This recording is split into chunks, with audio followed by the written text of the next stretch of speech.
I need you to leave. The words hit like ice water. Chloe stood frozen in Nathaniel Reed's $1,000,000 penthouse, mascara already smudging from tears she refused to let fall. Behind him, 9-year-old Mason pressed his face against the hallway wall, small fists clenched white.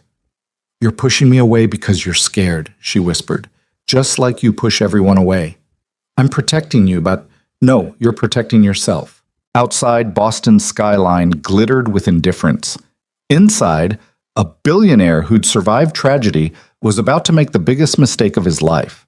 But before we get there, let me tell you how this whole mess started. If you're watching from anywhere in the world, drop your city in the comments. I want to see how far this story travels. Hit that like button and stick around until the end, because what happens next, you won't see coming. The restaurant was called Marchand's. Real fancy. The kind of place where they don't list prices on the menu because if you have to ask, you can't afford it anyway. Nathaniel Reed sat alone at table 7, checking his watch for the third time in 10 minutes. 8:47 p.m. She was 17 minutes late. He should have known better. Blind dates were always a disaster, especially the ones his business partner Marcus set up with good intentions and terrible judgment. The last one had spent 2 hours talking about her Pilates instructor's transformative energy. The one before that had asked if his 9-year-old son was on the spectrum before appetizers even arrived. Nathaniel was about to signal for the check when the commotion started near the entrance. "Ma'am, I'm sorry, but we have a dress code." I know, I'm meeting someone. Perhaps you'd be more comfortable at—" "Look, I'm already late, and this isn't—" "Oh, hell!" The crash echoed through the dining room like a gunshot. Nathaniel looked up just in time to see a woman in a wrinkled Target dress collide with a waiter carrying a tray of wine glasses. Red wine exploded across white marble floors. Crystal shattered. A woman in pearls gasped like she'd witnessed a murder. And standing in the middle of it all, looking like she wanted the floor to swallow her whole, was Chloe Bennett. Her hair was falling out of a messy ponytail.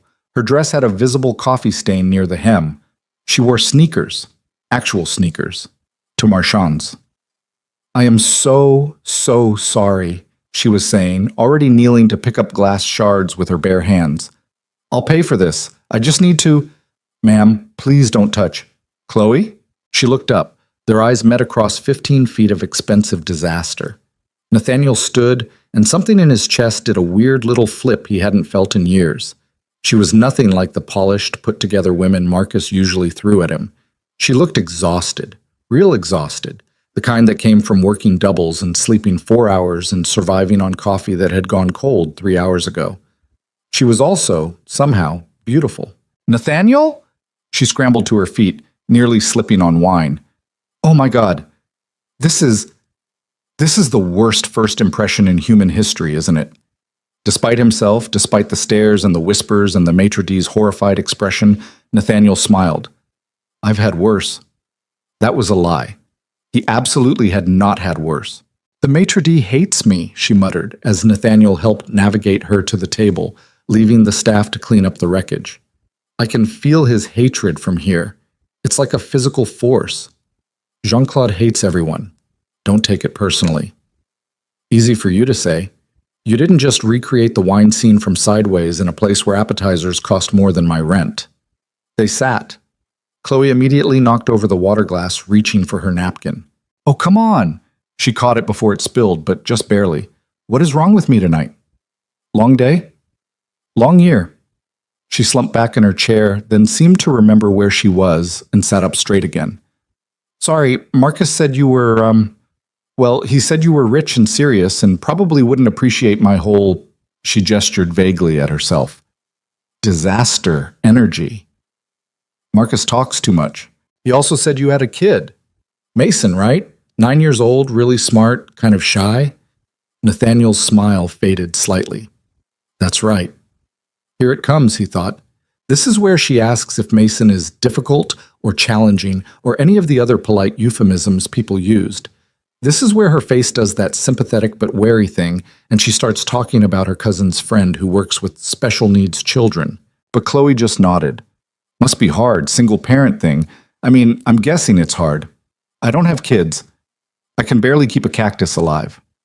She paused. "That sounded insensitive. I didn't mean—" "It's fine. Is he here? Mason?" Nathaniel blinked. What? Tonight. Is he here? Marcus mentioned you sometimes bring him along, which I thought was sweet, by the way. Most guys try to pretend their kids don't exist on dates. He's actually, yes, he's reading in the car with my driver. In the car? Chloe's eyebrows shot up. For how long? An hour, maybe. An hour? Nathaniel, that's... She stopped herself, then didn't. That's kind of terrible. Why is a 9-year-old sitting alone in a car? Nathaniel felt himself getting defensive. He prefers it. Social situations make him uncomfortable, especially restaurants with... Have you asked him what he'd prefer, or did you just decide that for him? No one talked to Nathaniel Reed like this. No one. CEOs didn't. Board members didn't. Definitely not women on first dates. He should have been annoyed. Should have signaled Jean-Claude for the check and ended this disaster before it got worse. Instead, he heard himself saying, "Would you like to meet him?" The car was a Tesla. Of course it was a Tesla. Chloe had never been in a Tesla. She'd also never been so nervous to meet a 9-year-old. Mason Reed sat in the back seat, a hardcover book about quantum physics spread across his lap, noise-canceling headphones around his neck. He looked up when the door opened, dark eyes cautious behind wire-rimmed glasses. He looked exactly like his father. Same sharp features, same serious expression, same way of watching people like he was collecting data. "Mason," Nathaniel said gently, "this is Chloe. Chloe, this is my son." "Hi," Chloe said. She didn't do the thing adults always did where they pitched their voice up and talked to kids like they were golden retrievers. She just talked. "Your dad says you've been out here for a while. That seems boring." Mason stared at her. "I mean, the book looks cool," she continued, sliding into the seat across from him. Nathaniel stood outside, watching through the open door. But still, an hour is a long time to sit in a car, even a really nice car, which this is. I've never been in a Tesla before. Does it really drive itself? "Sometimes," Mason said quietly. His voice was softer than she expected, when the sensors work properly. But the AI has trouble with edge cases, unexpected variables. Like crazy drivers? Like all drivers, humans are unpredictable. Can't argue with that. Chloe glanced at the book. Quantum physics, that's intense for 9. You understand that stuff? Mason's shoulders hunched slightly. Most people think I'm lying when I say yes. Well, I failed physics in high school, so I'm definitely not qualified to quiz you. But I believe you. She leaned forward. Can I ask you something, and you can be totally honest? He nodded, wary.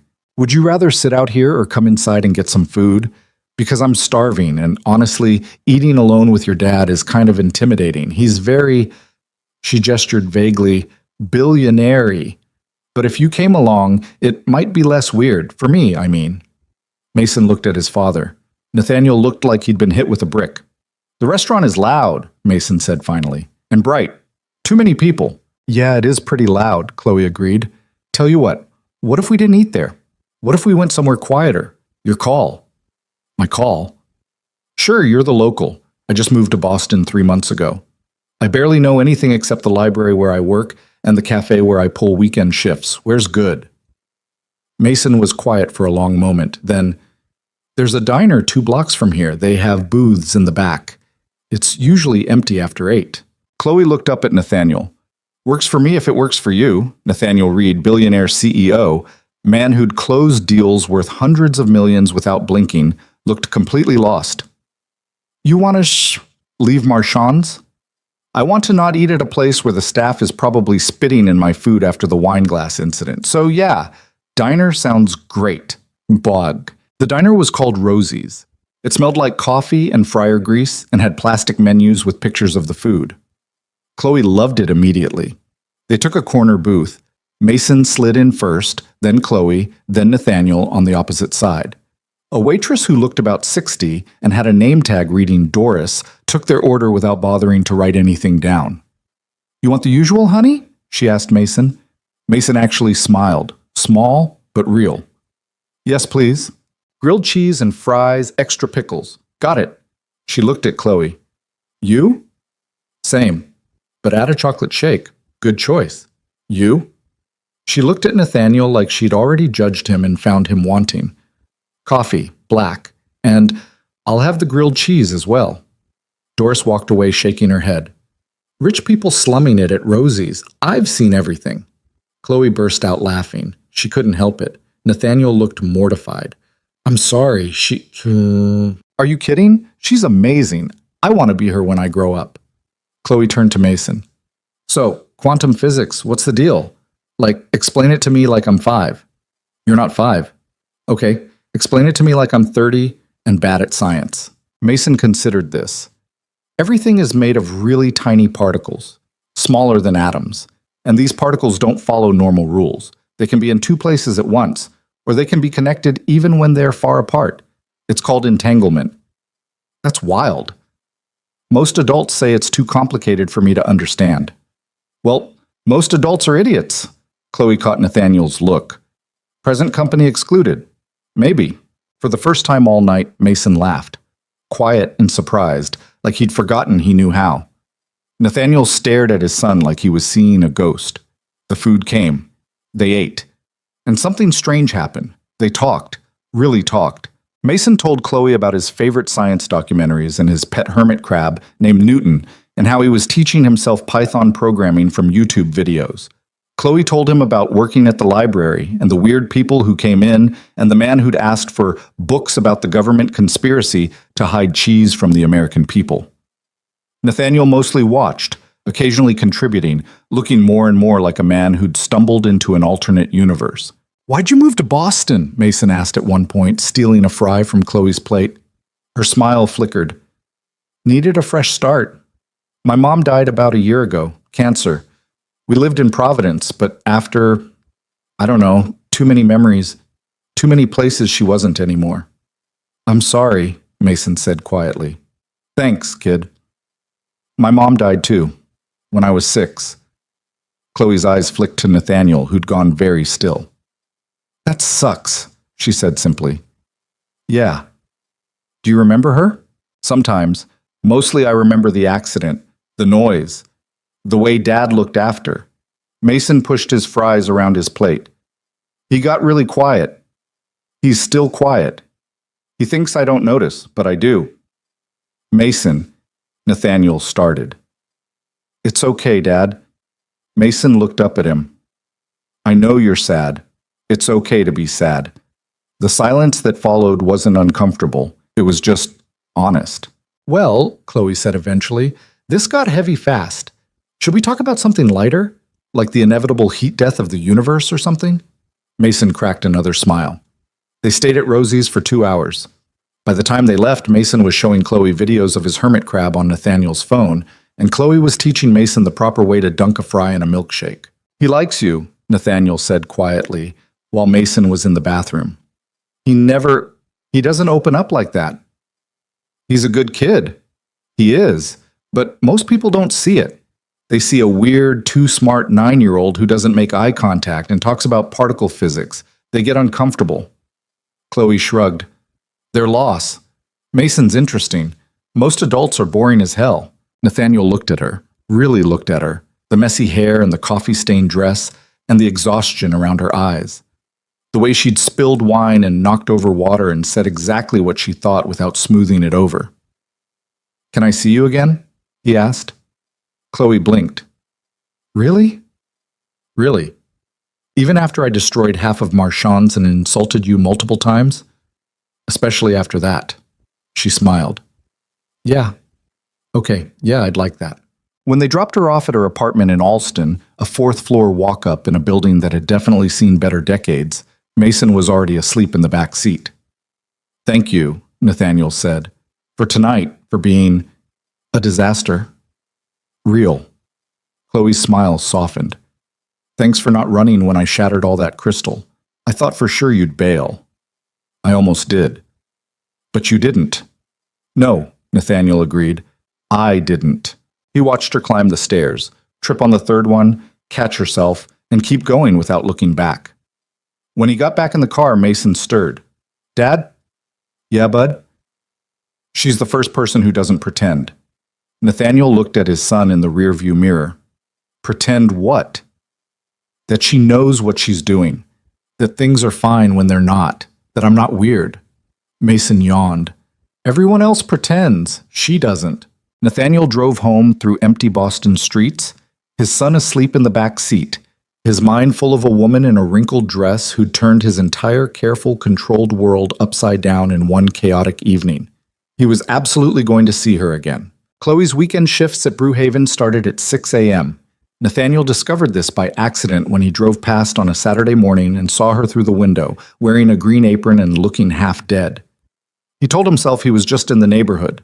He was absolutely not just in the neighborhood. His penthouse was 40 minutes away.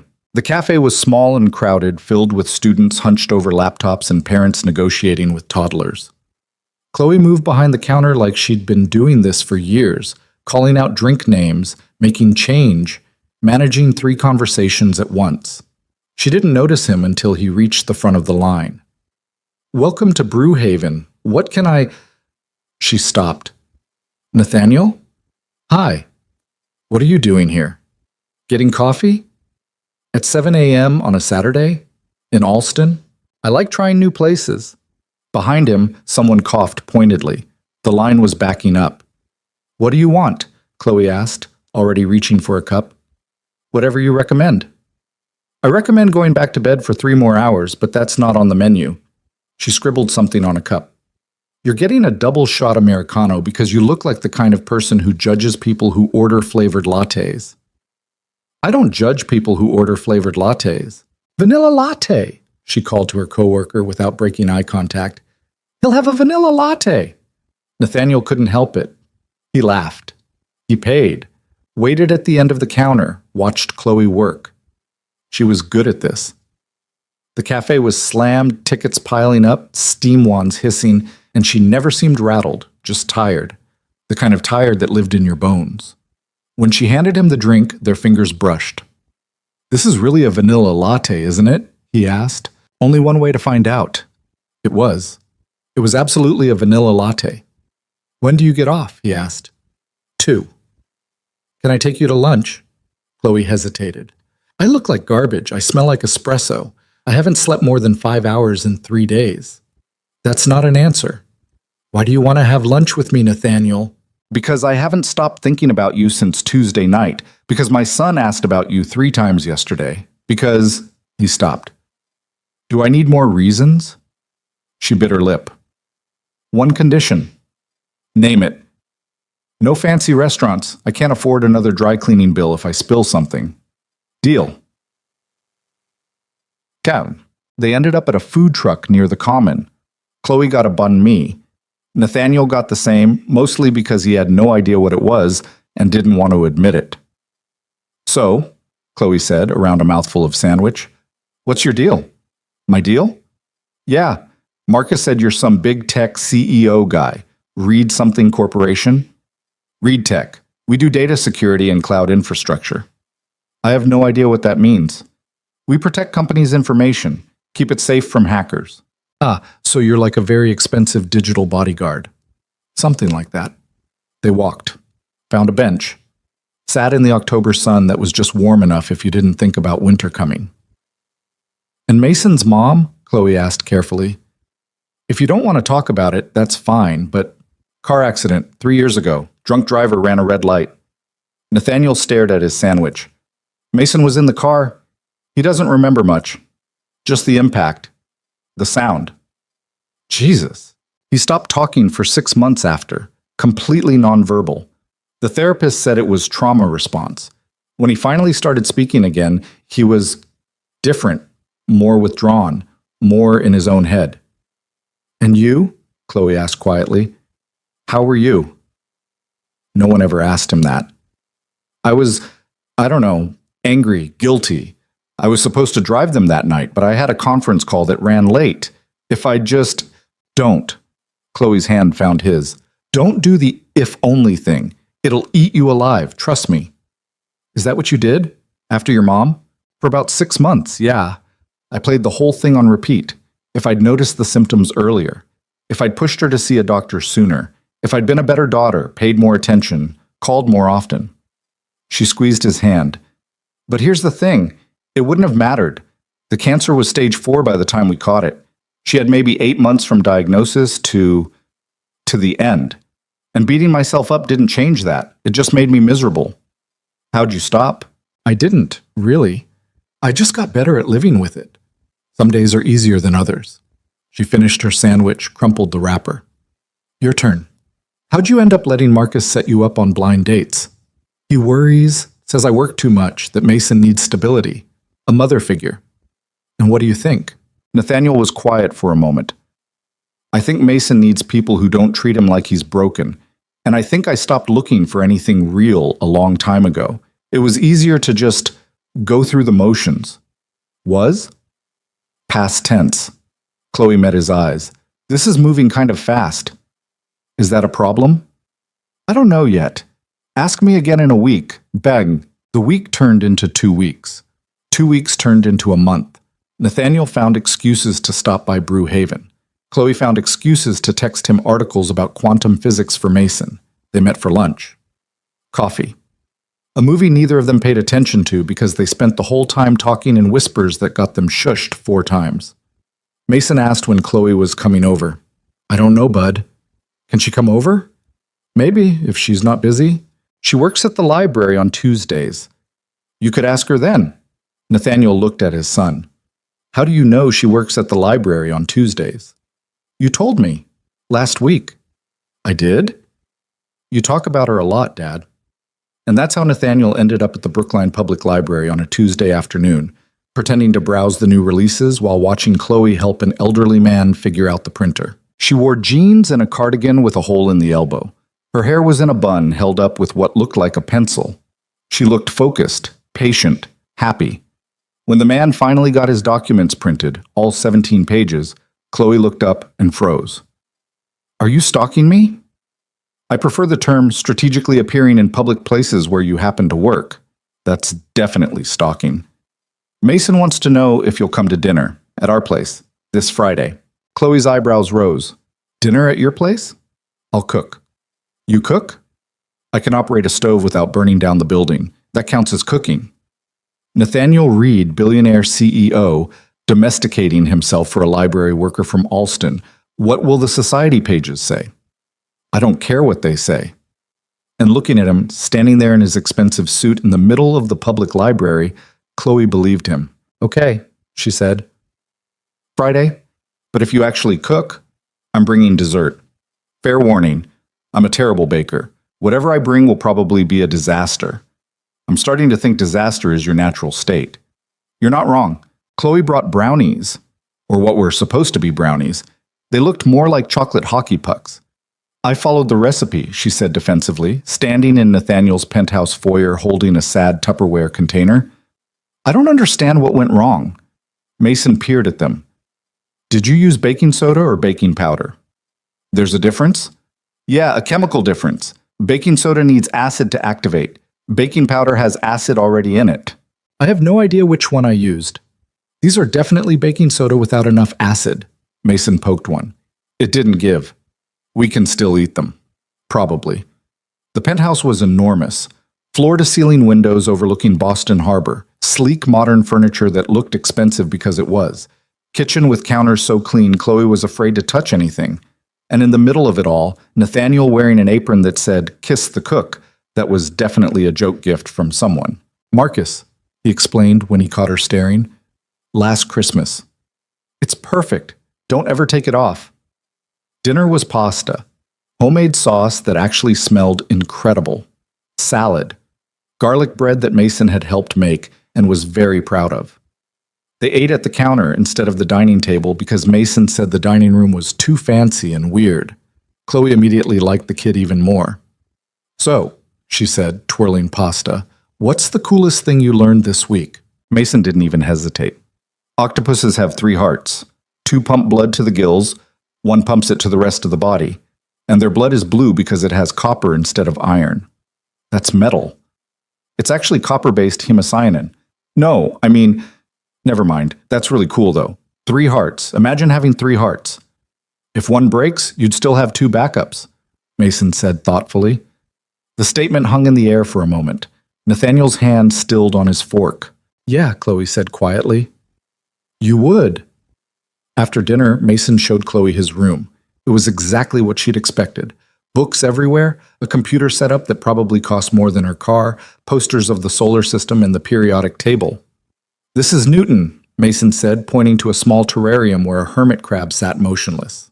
"Hi, Newton." "He's nocturnal. He doesn't do much during the day. Relatable." Mason sat on his bed, legs swinging. "Do you like my dad?" Chloe's heart jumped. "Yeah, I do." "Are you going to date him?" "We kind of already are dating. Is that okay?" "Most of the women Dad goes out with are fake. They smile too much. They ask me questions but don't listen to the answers. They think I don't notice, but I do." "That sounds annoying." "You're not fake."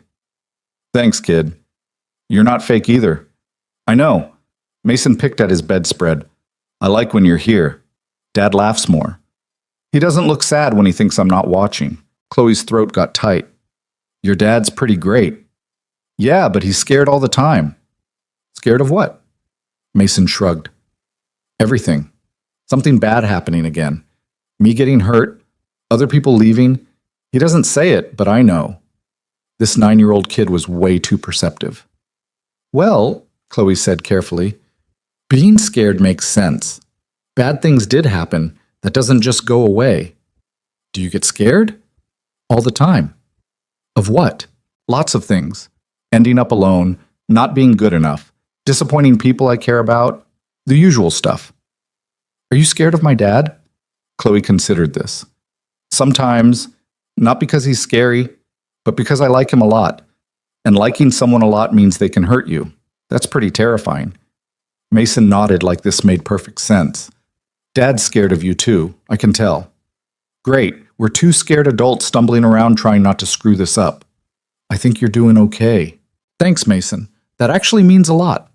They rejoined Nathaniel in the living room. He'd opened a bottle of wine and was standing by the windows, looking out at the city lights. "Hey," Chloe said softly. He turned. "Hey, Mason show you Newton?" "He did. Very impressive hermit crab. He's had that crab for 2 years, refuses to get any other pet, says Newton is sufficient." "Newton is sufficient," Mason called from his room. Nathaniel smiled, held out a glass of wine. Chloe took it. They stood there looking out at Boston spread below them like a blanket of light and possibility and all the things that could go right or terribly wrong. "This is nice," Chloe said. "Yeah?" "Yeah. Weird. But nice." "Weird how?" "I didn't expect this. Any of this. When Marcus told me he was setting me up with a billionaire single dad, I thought it would be awkward and terrible, and I'd spend the whole night wishing I was home in my pajamas watching bad TV. But then I met you and Mason, and you guys you're just people. Sad, complicated, real people who happen to have a lot of money and a really nice apartment." "Is that a compliment?" "It's an observation. I'm still figuring out if it's a compliment." Nathaniel laughed, set down his wine glass, turned to face her fully. "Can I kiss you?" he asked. Chloe's heart did that jumping thing again. "I thought you'd never ask." The kiss was soft, careful, the kind of kiss between two people who both knew how badly this could hurt if it went wrong. When they pulled apart, Mason was standing in the hallway watching them with an expression of pure satisfaction. "Finally went," he said. "Were you spying?" Nathaniel asked. "Observing. There's a difference." "No, there isn't." "Scientifically, there is." Chloe burst out laughing. She couldn't help it. This strange, broken, brilliant little family was starting to feel like something she could belong to. And that was more terrifying than anything else. 2 weeks later, Chloe was reshelving books in the science section when Nathaniel appeared holding 2 coffee cups. "You really need to stop stalking me at work," she said, but she took the coffee. "I have a proposal. If this is you asking me to move into your penthouse after dating for 6 weeks, the answer is no. It's not that. Mason has a science fair project due in 3 weeks. He wants to build a model of the solar system with working orbital mechanics." "That's ambitious. He wants your help." Chloe paused mid-sip. "My help?" "You studied engineering, right?" Marcus mentioned, "I studied engineering for 2 years before I dropped out to take care of my mom. I'm not exactly qualified to—" "Mason doesn't want qualified. He wants you." That sentence did weird things to her chest. Okay, she said. Yeah, I'll help. Which is how Chloe ended up spending Saturday afternoons at Nathaniel's penthouse, surrounded by wire and paint and foam balls, and Mason's extremely detailed calculations about planetary distances scaled to fit on a 3-foot board. If Jupiter is this big, Mason said, holding up a foam ball, then Earth needs to be, he scribbled numbers, really small, like tiny, a marble maybe. The universe is showing off, Chloe said, cutting wire, making Earth so tiny and Jupiter so huge. Jupiter could fit over 1,300 Earths inside it. Rude. Nathaniel watched them from the kitchen counter, laptop open, trying to work but mostly just watching. Chloe had paint on her face. Mason was completely focused, explaining orbital mechanics with his hands. They moved around each other easily now, finishing each other's sentences, comfortable. She'd been in his life for 2 months. It felt like longer. It felt like she'd always been there. Dad, Mason called. Can you hand me the blue paint? Nathaniel brought it over. Chloe looked up at him, smiled, went back to work. Something in Nathaniel's chest cracked open, the scared, locked-down part he'd built after Sarah died. The part that said loving anyone again was too dangerous, too risky, too much.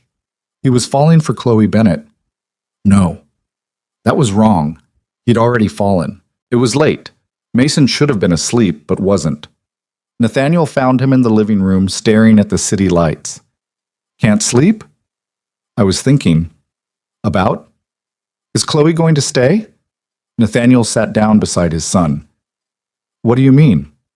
Everyone leaves eventually. Mom left. Not on purpose, but she left. The nannies left. Mrs. Patterson from school left when her husband got a job in California. Mason picked at his pajama sleeve. Is Chloe going to leave too? I don't know, Bud. I hope not. Do you love her? The question hit like a punch. Nathaniel stopped, started over.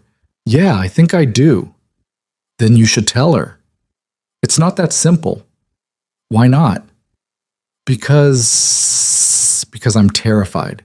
Because the last time I loved someone this much, I lost her, and it nearly broke me. Because if I admit it out loud, it becomes real, and real things can be taken away. But he couldn't say that to his 9-year-old son. I don't want to scare her off, he said, instead. Mason looked at him with those 2 old eyes. I think you're the one who's scared. When did you get so smart? I've always been smart, Dad. You just started noticing. Nathaniel pulled his son close, kissed the top of his head. What if I mess this up? He whispered. Then you mess it up, but not trying is worse, right?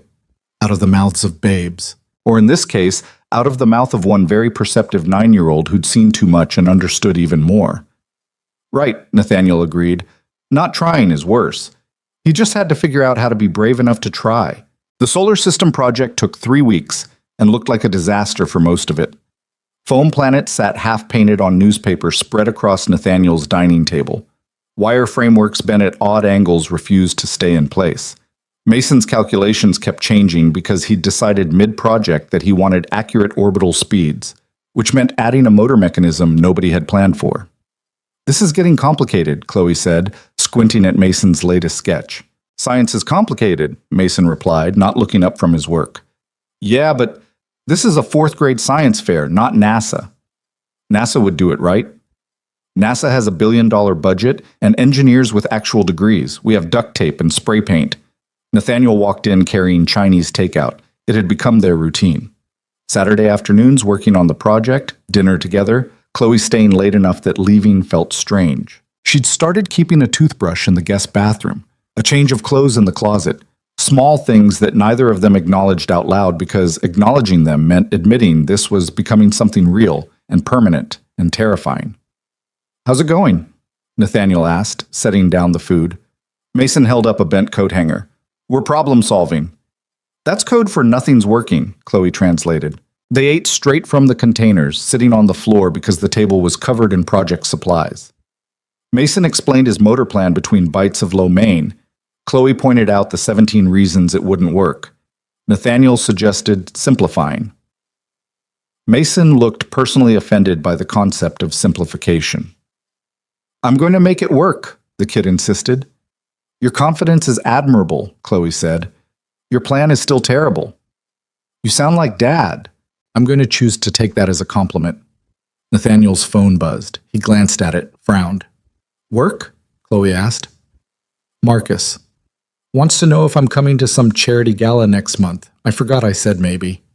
Are you going? I hate those things.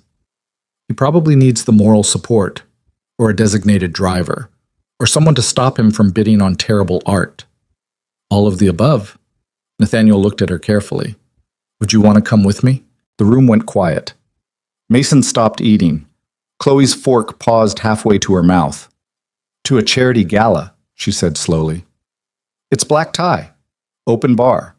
Mediocre food served on tiny plates. Generally terrible. You're really selling it. I just thought you could meet some people. See that part of my life if you wanted. What he wasn't saying was louder than what he was. Meeting people meant being seen together publicly. It meant introducing her as his girlfriend, not just some woman he was casually seeing. It meant the Boston society crowd would know about her, talk about her, judge her. Chloe set down her fork. I don't have anything to wear to something like that. We can fix that. Nathaniel, I can't afford a dress that costs. I didn't ask if you could afford it. I asked if you wanted to come. That's not the same thing. Isn't it? Mason watched them like he was observing a tennis match. I don't fit into that world, Chloe said quietly. I'm a library assistant who serves coffee on weekends. Those people will take one look at me and know I don't belong. I don't care what those people think. Maybe you should. Why? Because you have a company to run, a reputation, a son who has to grow up in this city, and showing up with some broke nobody from Alston isn't going to help any of that. Nathaniel's jaw tightened. Don't do that. Do what? Talk about yourself like you're less than you are. You're not some broke nobody. You're smart and kind, and Mason loves you, and He stopped, swallowed. I want you there. That's all that matters. The words hung in the air between them. Mason had gone very still. Chloe looked down at her hands. Okay. Okay. I'll go. But if I embarrass you, you won't. You don't know that. Yeah, I do. Mason cleared his throat. Can we finish eating? The lo mein's getting cold. The moment broke. They went back to dinner, but something had shifted. Chloe felt it in her chest, heavy and warm and scary. After Mason went to bed, she helped Nathaniel clean up. They moved around the kitchen in comfortable silence, loading the dishwasher, wiping down counters. You didn't have to invite me to that thing, Chloe said eventually. I wanted to. Why? Nathaniel turned to face her. Because I'm tired of keeping parts of my life separate. Work in one box, Mason in another, you in another. I don't want boxes anymore. That's a very emotionally mature thing to say. My therapist would be proud. You have a therapist? Had. After Sarah died. Mason and I both went for about a year. He leaned against the counter. She said I compartmentalized to avoid processing feelings. Apparently it's a common trauma response. And she was right. But knowing something and changing it are different things. Chloe moved closer. Are you trying to tell me something? I'm trying to tell you that you're not in a box anymore. He searched for words. You're everywhere. In my head, in this apartment, in the way Mason talks about you, in every plan I make for the future. That's kind of intense for 4 months of dating. I know. It doesn't scare you. It terrifies me. Good. She kissed him, soft and quick. Because it terrifies me too. They stood there in his expensive kitchen with the city glittering outside and Mason asleep down the hall and the solar system project half finished on the dining table. It felt like standing on the edge of something huge and unavoidable. I should go, Chloe said, but she didn't move. You could stay. Mason's here. I have guest rooms. That feels like a slippery slope. Probably. Nathaniel tucked a strand of hair behind her ear. Stay anyway. She stayed. Nothing happened. She slept in the guest room and woke up to the smell of pancakes and Mason arguing with Nathaniel about the correct ratio of chocolate chips to batter. She borrowed a t-shirt and joined them in the kitchen, and it felt so normal it hurt. This was what she'd been missing her whole life. Not the money or the penthouse or the nice things, just this. People who wanted her around, a place that felt like home. The science fair was on a Wednesday. Chloe took the afternoon off work, which her boss wasn't happy about but allowed because Chloe never asked for time off. Nathaniel rearranged his entire schedule. Mason was a bundle of nerves disguised as scientific confidence. "It's going to be fine," Chloe told him in the car. "The motor mechanism is unstable. It worked this morning." "This morning isn't now. Variables change. What if it breaks during judging?" "Then we'll fix it." "What if we can't?" "Then your project will be a solar system without moving parts, which is still better than 90% of what's there. Kid, breathe. You're going to give yourself a panic attack." Mason took a shaky breath. Nathaniel met Chloe's eyes in the rearview mirror, grateful. The school gymnasium was packed with projects: baking soda volcanoes, potato batteries, a kid who'd apparently taught his hamster to run a maze. Mason's solar system looked professional by comparison, even if the motor did make a concerning grinding noise when turned on. "It's supposed to do that," Mason insisted.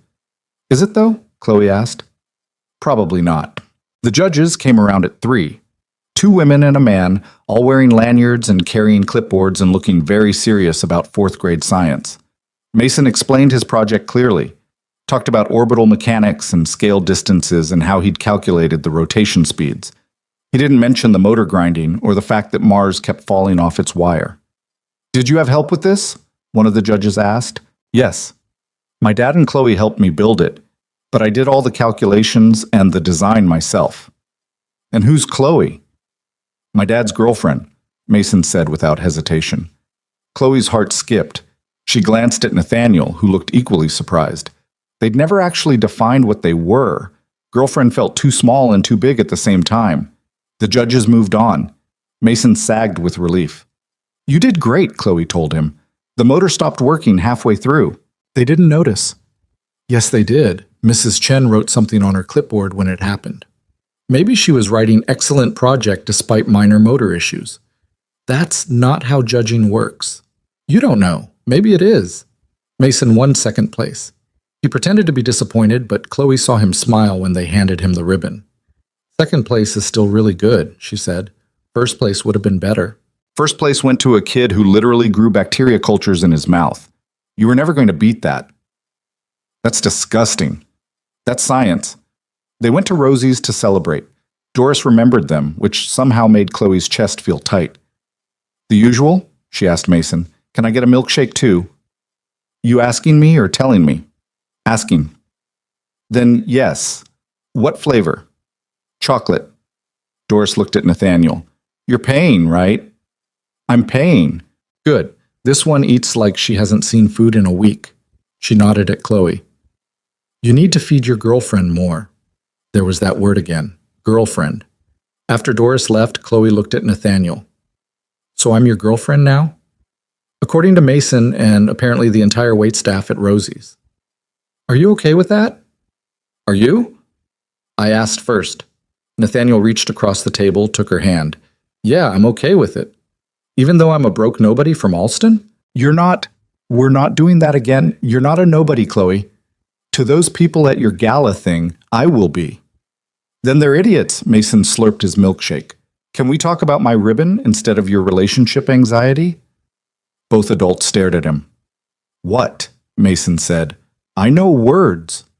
The gala was 3 weeks away. Chloe tried not to think about it, failed completely, thought about it constantly. She imagined showing up in a dress she couldn't afford, borrowed and obvious. Imagined the looks, the whispers. Nathaniel's colleagues wondering what he was doing with someone like her, his business partners judging, the society women picking her apart with sharp eyes and sharper smiles. "You're spiraling," her coworker Janet said on Tuesday. They were shelving returns in the biography section. "I'm not spiraling. You've been staring at that same book for 5 minutes. Either you're spiraling or you've become really interested in Teddy Roosevelt." Chloe shelved the book. "I have to go to this charity thing with Nathaniel." "The billionaire boyfriend, that charity thing?" "Yeah. And you're freaking out because you don't think you fit into his world. How did you—" "Chloe, I've known you for 3 months, and even I can see you have imposter syndrome like it's your job. Which is ridiculous, by the way. You're smart and funny and pretty, and if those rich people don't like you, that's their problem. Easy for you to say. You're not the one who has to stand there being judged." No, but I did marry into a family that thought I wasn't good enough because I didn't go to the right schools. And you know what I learned? What? That people who judge you for superficial bullshit aren't worth impressing. The ones who matter won't care where you came from. They'll care about who you are. That's very Hallmark movie of you. I'm wise beyond my years. Also, I'm going to need details about this billionaire. Is he hot? Very. Good for you. The dress shopping happened on a Saturday. Nathaniel had insisted on taking her to some boutique in Back Bay where dresses cost more than Chloe's monthly rent. She'd refused. They'd compromised on a department store. This feels wrong, Chloe said, looking at price tags in the formal section. These are all so expensive. They're on sale. Sale price is still $200. Chloe, I can't let you buy me a $200 dress. Why not? Because then I'll owe you. Nathaniel looked genuinely confused. You won't owe me anything. That's not how this works. You buy me expensive things, I feel obligated to, I don't know, stick around even if things get bad, or put up with stuff I shouldn't. It creates this weird power dynamic thing. Or, Nathaniel said carefully, I buy you a dress because I have money, and you need a dress, and I want to do something nice for my girlfriend. No strings, no obligations, just a dress. You make it sound simple. It is simple. Nothing's ever simple. Chloe. He turned her to face him. I'm not trying to buy you. I'm not trying to create some obligation or power dynamic. I just want you to have something nice to wear. That's it. If it makes you uncomfortable, I'll stop. But please stop acting like accepting help makes you weak or indebted. She bit her lip. My mom used to say that accepting help was weak. Your mom was wrong. She was sick and scared and trying to stay independent as long as possible. She wasn't wrong. She was just coping the only way she knew how. And you learned that from her, to never ask for help, to never accept it even when offered. I guess, Nathaniel kissed her forehead. You can unlearn it. It's okay to let people help you. They found a dress. Dark blue, simple, elegant without being over the top. It fit perfectly and cost $150 on sale, and Chloe only argued for 10 minutes before letting Nathaniel buy it. Happy? She asked. Getting there. What else do you need? For you to stop looking like you're about to bolt. I'm not going to bolt. You've been eyeing the exit since we got here. Habit. He took her hand, squeezed. I've got you. Okay? Whatever happens at this thing, we're in it together. Promise? Promise. 2 weeks before the gala, Chloe's boss asked her to come in early for a meeting. Her stomach dropped. Early meetings were never good. Patricia Miller was 60, efficient, and generally fair but not warm. She ran the library like a ship and expected her crew to perform. Sit, Patricia said, gesturing to the chair across from her desk. Chloe sat. I'm going to be direct. I've noticed you've been distracted lately, taking time off, leaving early, your mind somewhere else. I'm sorry, I'm not finished. I've also noticed that the children's reading program has better attendance than it's had in 5 years. The teen homework help sessions are fully booked. You've reorganized the entire reference section, and it actually makes sense now. So while you've been distracted, you've also been our best performer. Chloe blinked. Oh, the board wants to expand our community outreach programs. I recommended you to head the initiative. It would mean more hours, better pay, actual benefits instead of the part-time scraps you're getting now. Interested? Yes, absolutely. Good. You start next month. We'll work out the details. Patricia paused. Whatever's distracting you, it seems to be working. Keep it up. Chloe left the office in a daze. More money, benefits, a real position instead of part-time temporary status. She called Nathaniel immediately. They promoted me. What? Well, not promoted exactly, but close enough. Real hours. Better pay. I can finally quit the cafe. Chloe, that's amazing. I know, I can't believe it. I thought she was going to fire me. Why would she fire you? Because I've been a mess lately. Because I took that afternoon off for Mason's science fair. Because I've been showing up late and leaving early and still doing great work, apparently. Apparently. She could hear the smile in his voice. We should celebrate. Can't. I have to work tonight. After. Come over after. Mason's at a sleepover. We'll have the place to ourselves. Something in his tone made her stomach flip. Nathaniel Reed, are you propositioning me? Is it working? Maybe. Come over. I'll order from that Thai place you like. We'll celebrate properly. She came over. They ate Thai food on the couch and drank wine and talked about everything and nothing. And when Nathaniel kissed her, she kissed back. And when he asked if she wanted to stay, she said yes. She woke up in his bed, sunlight streaming through floor-to-ceiling windows, Nathaniel's arm around her waist. For the first time in longer than she could remember, Chloe felt happy. Not just okay, not just surviving, actually genuinely happy. Morning, Nathaniel mumbled into her hair. Morning. How'd you sleep? Really well. Your bed is obscenely comfortable. It should be. It costs more than most people's cars. That's disgusting. But you're not getting out of it, are you? Absolutely not. They stayed there for another hour, talking in soft voices, watching the city wake up below them. Chloe told him about her mom, about nursing her through chemo and radiation and the awful slow decline after, about dropping out of school and giving up her dreams and not regretting it because what else could she have done? Nathaniel told her about Sarah, about their complicated marriage, and the fights they'd hidden from Mason, and the guilt he still carried because the last thing they'd argued about before she died was something stupid, something he couldn't even remember now. We weren't perfect, he said quietly. People think we were. The grieving widower and his lost perfect wife, but we weren't. We were just two people who loved each other and fought sometimes and were trying to figure it out when we ran out of time. Do you still love her? Part of me always will. She's Mason's mom, but it's different now, less sharp, more like... He searched for words. Like looking at an old photograph. You remember the moment, but you're not in it anymore. And now? Now I'm here. With you, and I don't want to be anywhere else. Chloe's throat got tight. I'm falling for you, like really falling, and it scares the hell out of me. Yeah? Yeah. Because people I love tend to leave, and I don't know if I could survive losing you too. Nathaniel pulled her closer. I'm not going anywhere. You can't promise that. No, but I can promise to try, to show up, to not run when things get hard. That's all I can ask for. They kissed again, and this time it felt less like the beginning of something and more like the middle. Like they'd already passed the point of no return and were just acknowledging it now. The gala crept closer. Chloe tried on the dress 3 times to make sure it still fit. Practiced walking in heels she'd borrowed from Janet. Watched YouTube videos about small talk and etiquette and how to hold a wine glass properly. You're overthinking this, Mason said one afternoon. They were working on his homework at the dining table while Nathaniel was at the office. I'm preparing. You're spiraling, Chloe. It's just a party.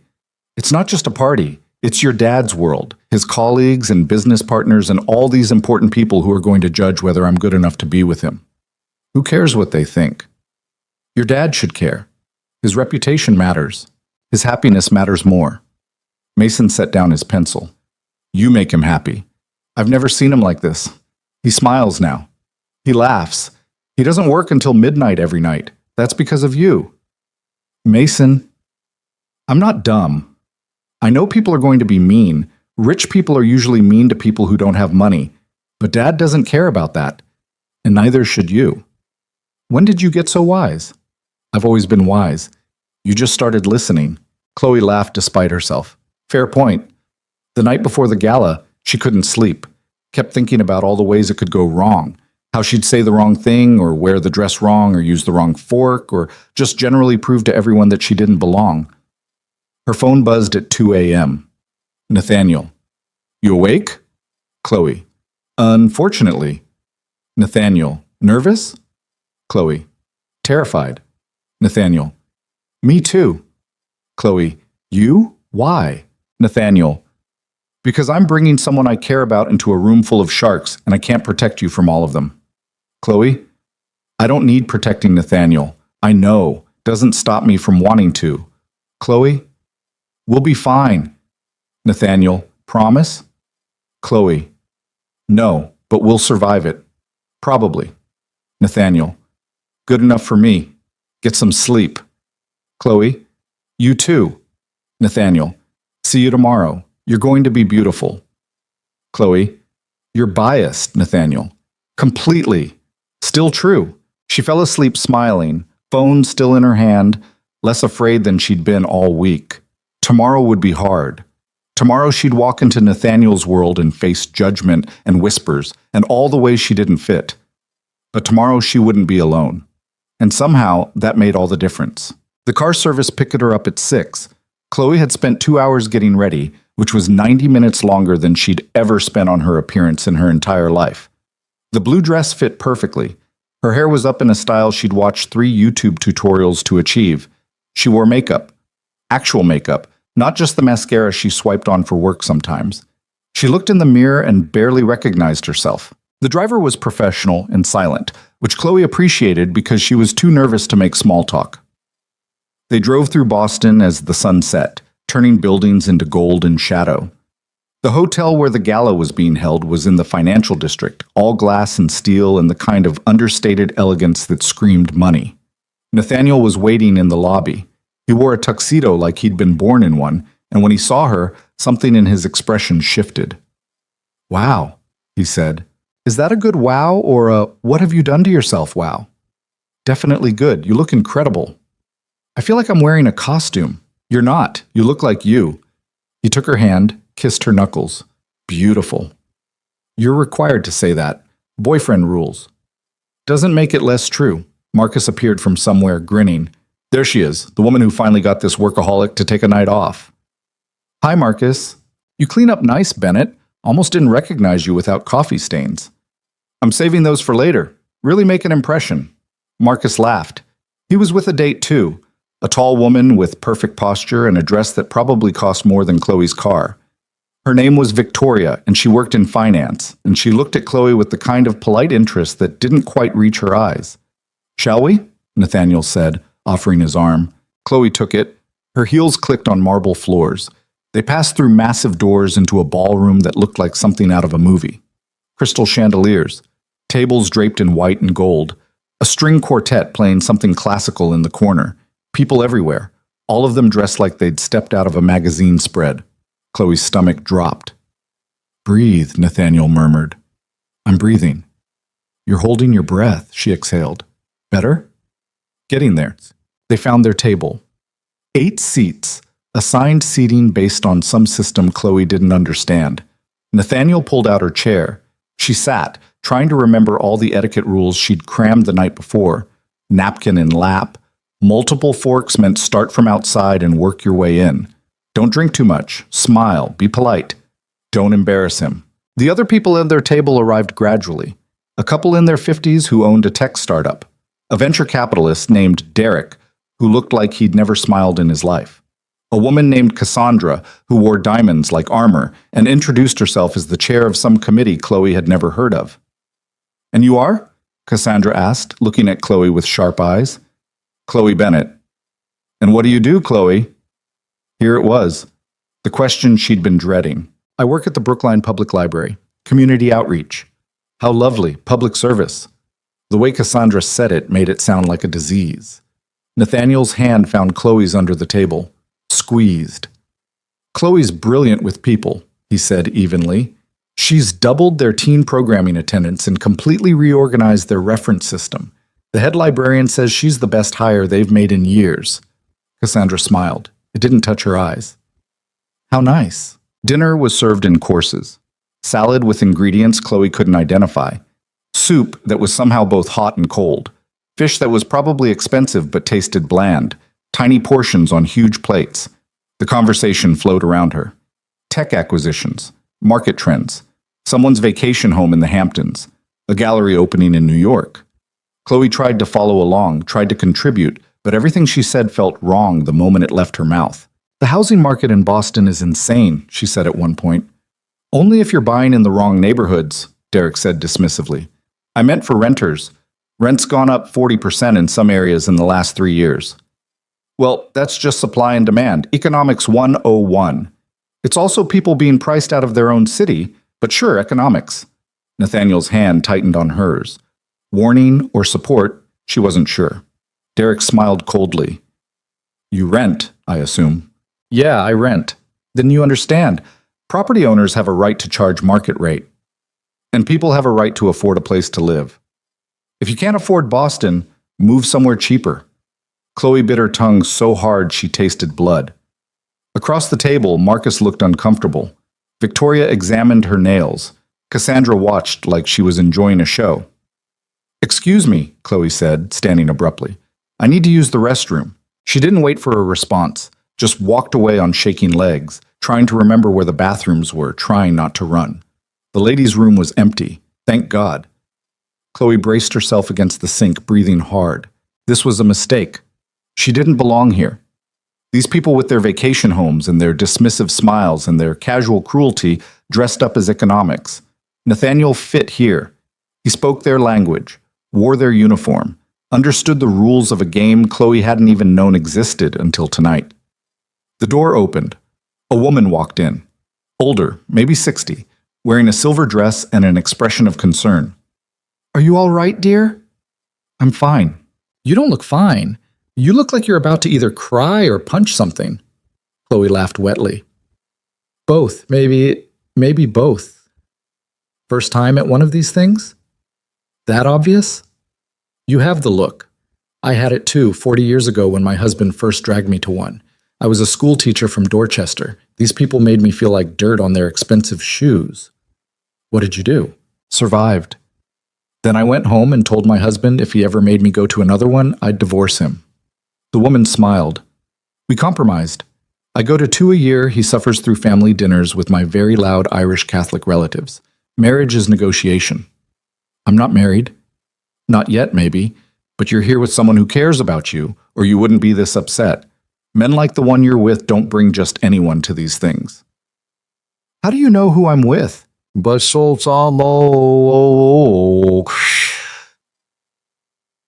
I saw the way Nathaniel Reed looked at you when you walked away, like his whole world just left the room."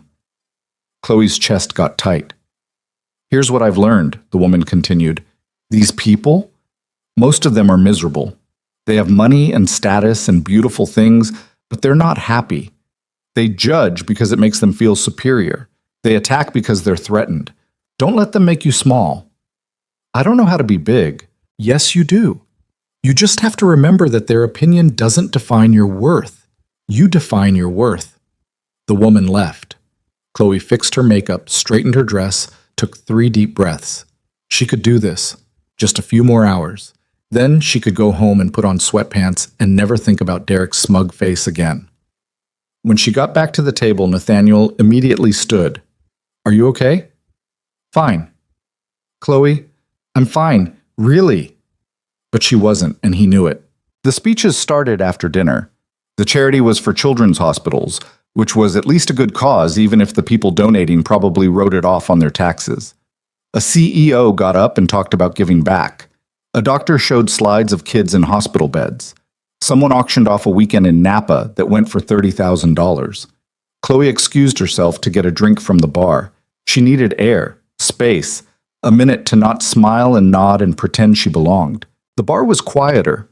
She ordered a glass of wine, leaned against the polished wood, watched the gala continue without her. Escaping? She turned. A man in his 40s, handsome in that polished way rich men usually were.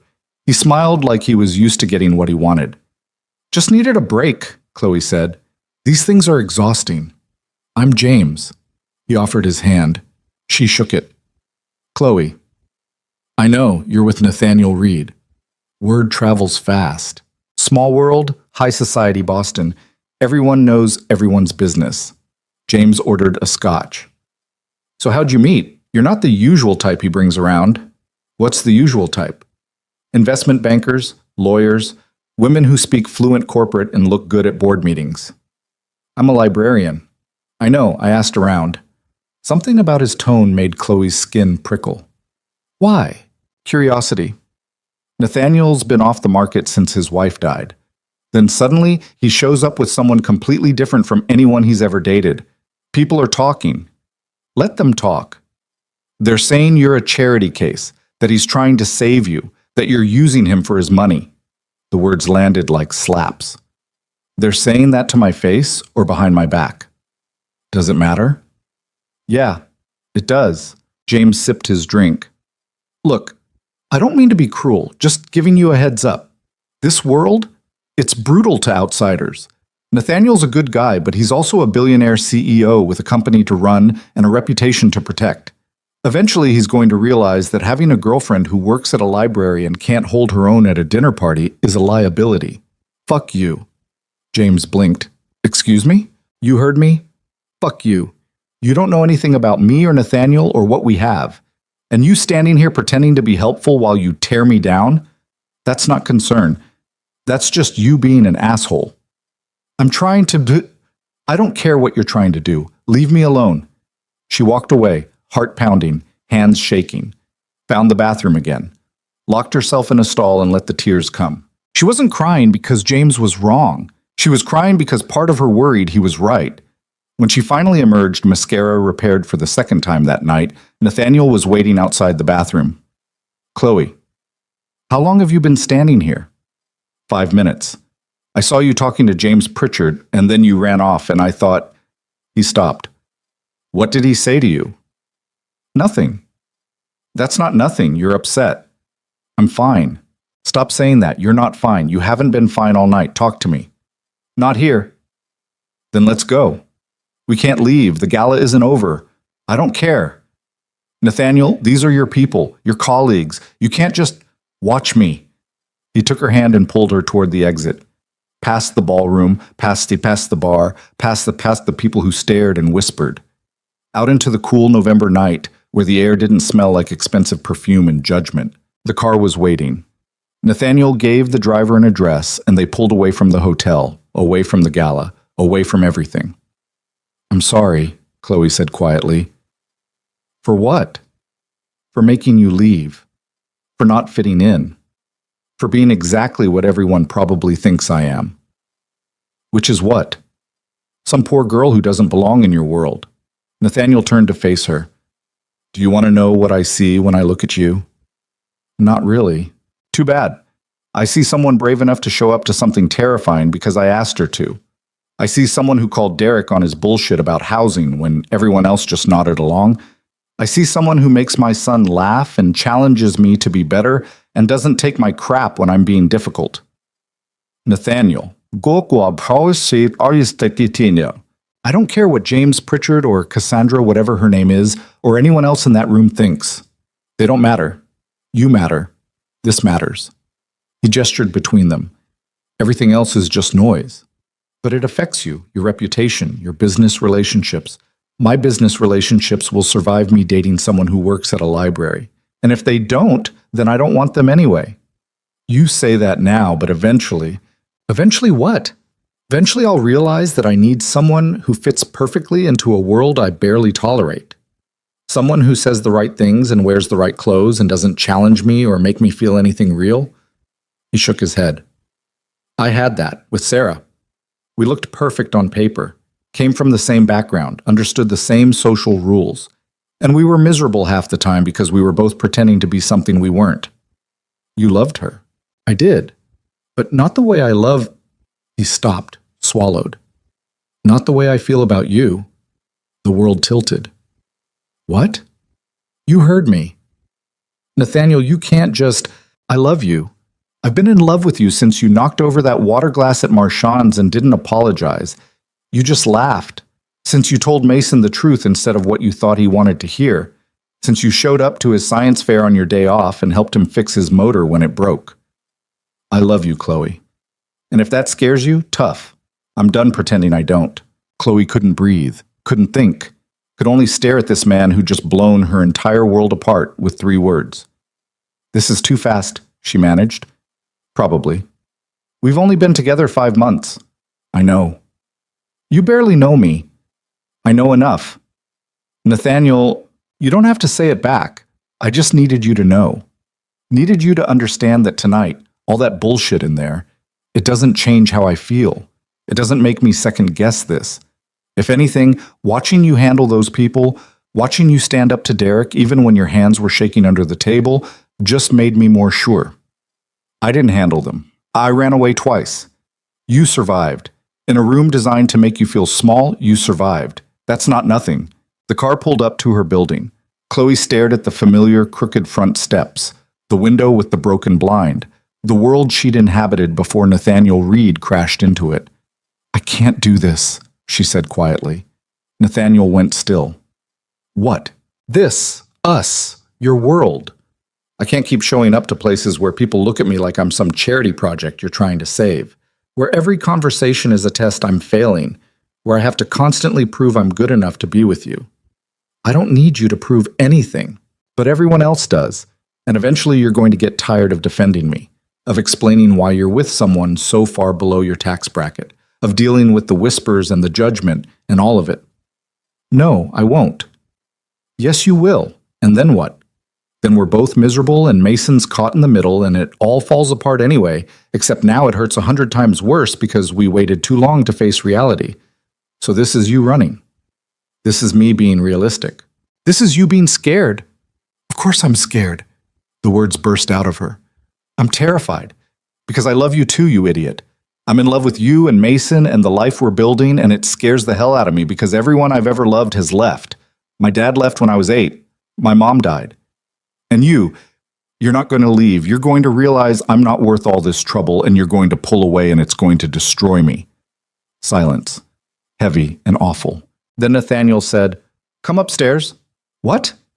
"Come upstairs to my apartment, please." "Mason's at a sleepover." "I know. Come anyway." "Why?" "Because I need you to see something." She should have said no. Should have gotten out of the car and walked up to her apartment and ended this before it got more complicated. Should have protected herself the way she'd learned to protect herself after her mom died. Instead, she said, "Okay." They drove to his building in silence, took the elevator up in silence, walked into his penthouse where the lights of Boston spread out below like a promise or a warning. Nathaniel disappeared into his bedroom, came back carrying a box, set it on the coffee table. "What is this?" Chloe asked. "Open it." Inside were papers, documents, photos. She picked up the first one, a picture of Nathaniel and Sarah on their wedding day, both young and smiling and seemingly perfect. "Why are you showing me this?" "Keep looking." She found therapy bills, support group schedules, a journal with entries in handwriting she didn't recognize. Sarah's, probably. The entries talked about fights and frustration and feeling trapped. "We fought about everything," Nathaniel said quietly. Money, work, Mason's needs, whether to have another kid. She wanted to move to the suburbs. I wanted to stay in the city. She hated my hours. I resented her family's expectations. We were falling apart long before the accident. We just didn't want to admit it.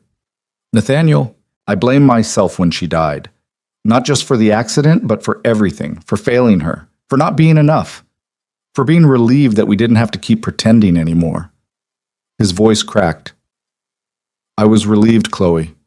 My wife died, and part of me was relieved because it meant I didn't have to keep living a lie. You were in pain. People think terrible things when they're in pain." "I know.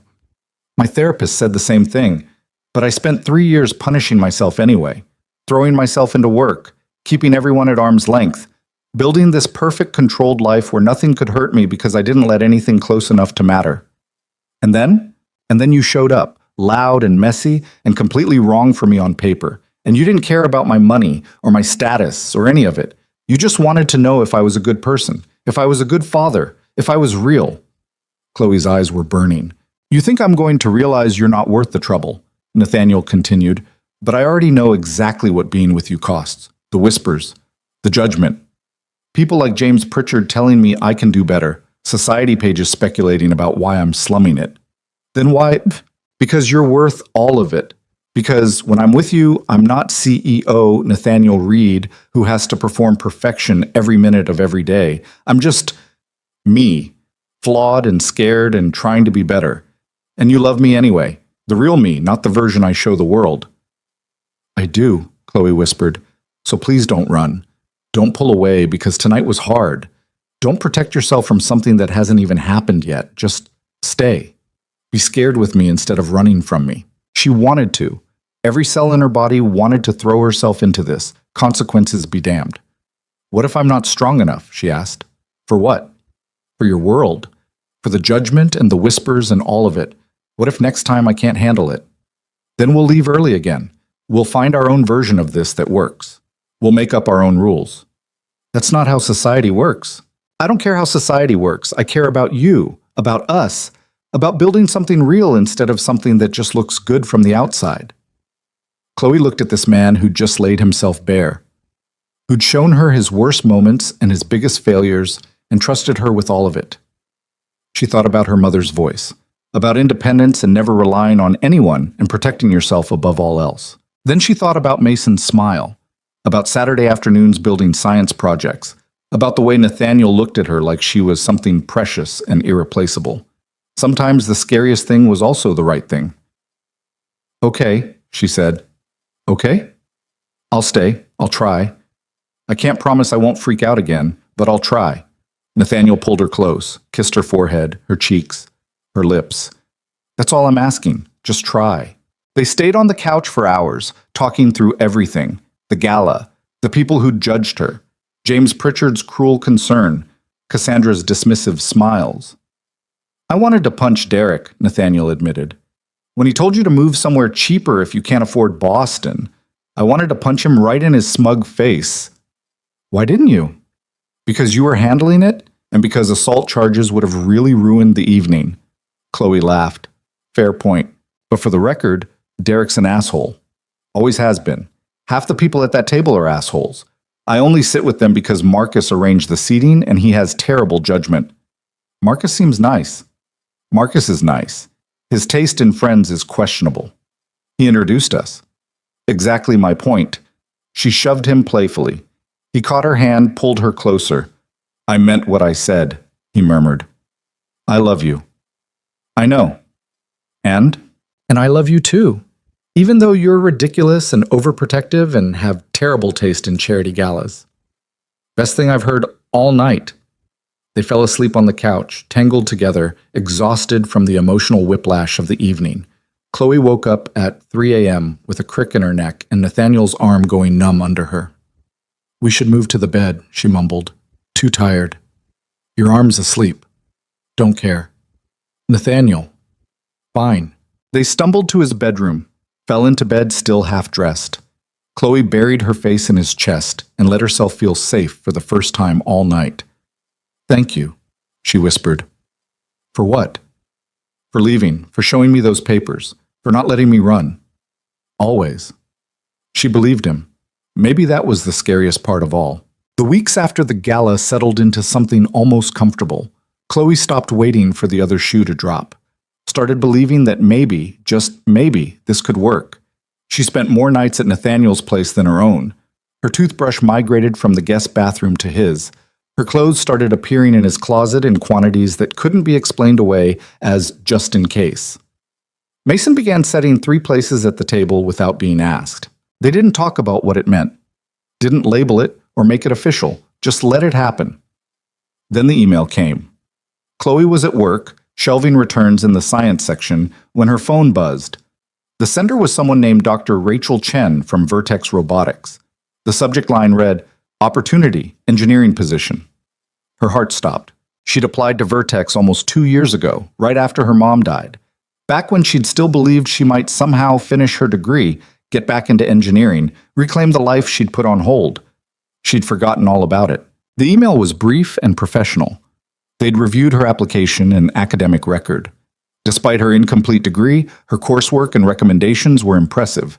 They had an opening for a junior engineer on their medical robotics team, based in San Francisco, competitive salary, full benefits, relocation assistance.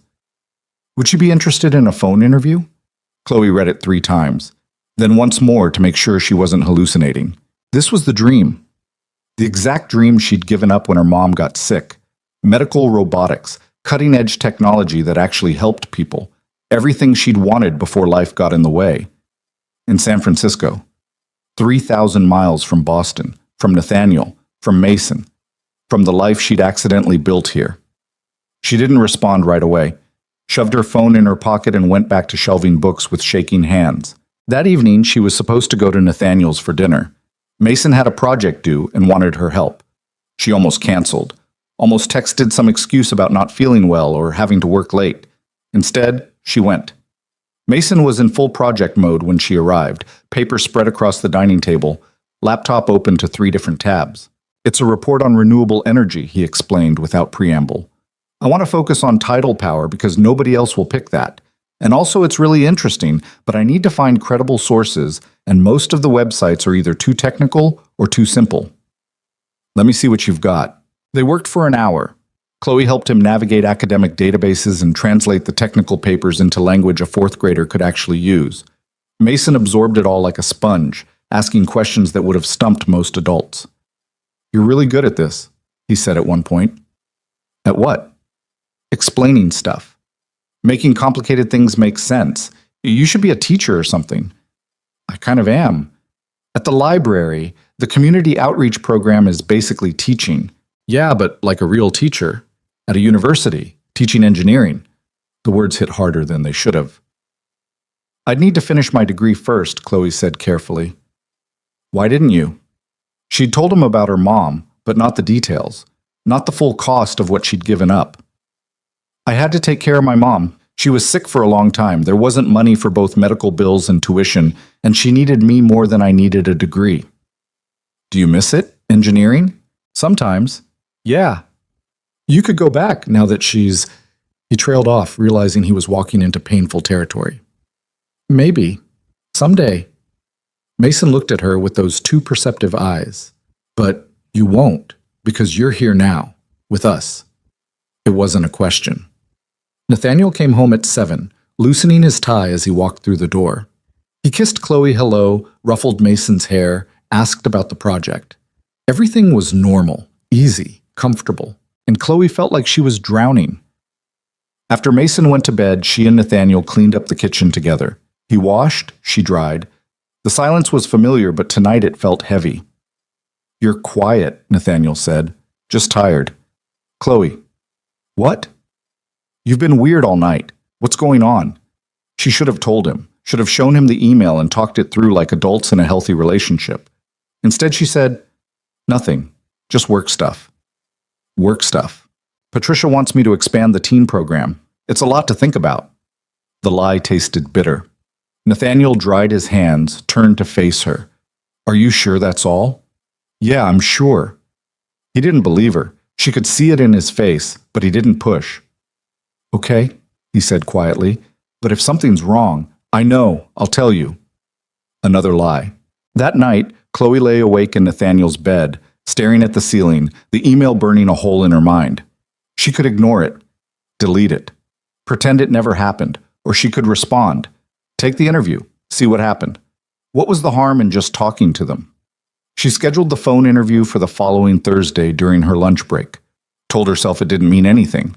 It was just a conversation, just keeping her options open, just lying to everyone, including herself. The interview went well. Too well. Dr. Chen was enthusiastic about Chloe's coursework, impressed by her recommendations from professors she'd had 5 years ago. The position was exactly what Chloe had always wanted, designing robotic assistance devices for surgical procedures, cutting-edge work that could genuinely change lives. "We'd love to fly you out for an in-person interview," Dr. Chen said. "Meet the team, see the facilities, get a feel for the company culture." Yeah, that would be great.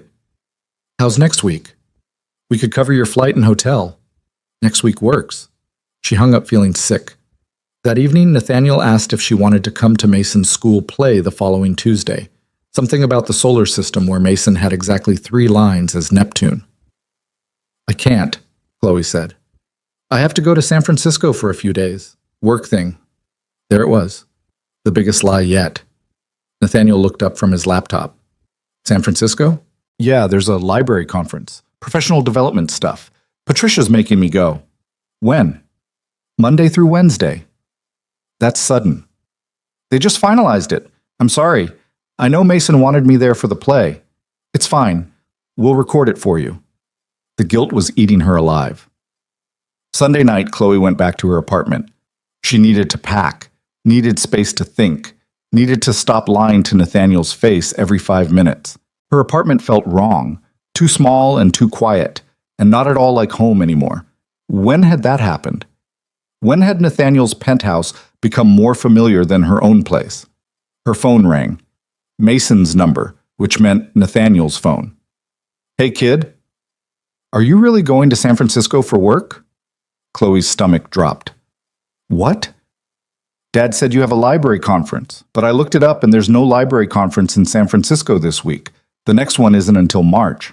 Mason, are you leaving? What? No, I'm just... My mom left. She didn't mean to, but she did. And now you're going away and lying about it, and that's what people do before they leave.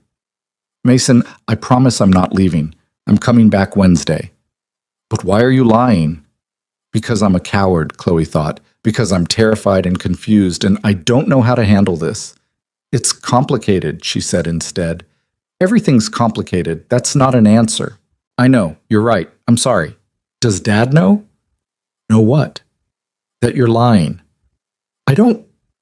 Mason, please don't. I won't say anything, but you should tell him. He hates when people lie to him. It makes him sad. The line went quiet for a moment. Then Mason said, Are you going to break up with him?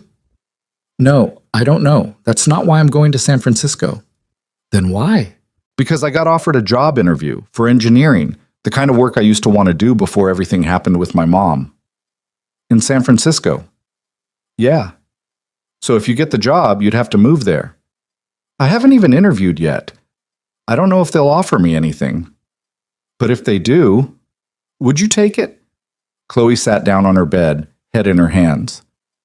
I don't know. You should tell Dad. I will, after the interview, once I know if it's even real. He's going to be mad that you lied. I know. I'm mad that you lied. I know. I'm sorry, Mason. I really am. Just come back, okay? Even if you take the job or whatever, just come back first and tell us in person. Don't just disappear. I promise. I'm coming back Wednesday. After they hung up, Chloe sat in the dark for a long time. Mason was right. She needed to tell Nathaniel. Should have told him from the beginning. But every time she tried to imagine that conversation, her throat closed up. The flight to San Francisco was early Monday morning. Chloe barely slept Sunday night, running through worst-case scenarios in her head. Nathaniel finding out and being furious. Mason feeling betrayed. Everything falling apart because she was too afraid to just be honest. She texted Nathaniel from the airport. At the gate. Talk later? His response came immediately. Safe flight. Miss you. The guilt was suffocating.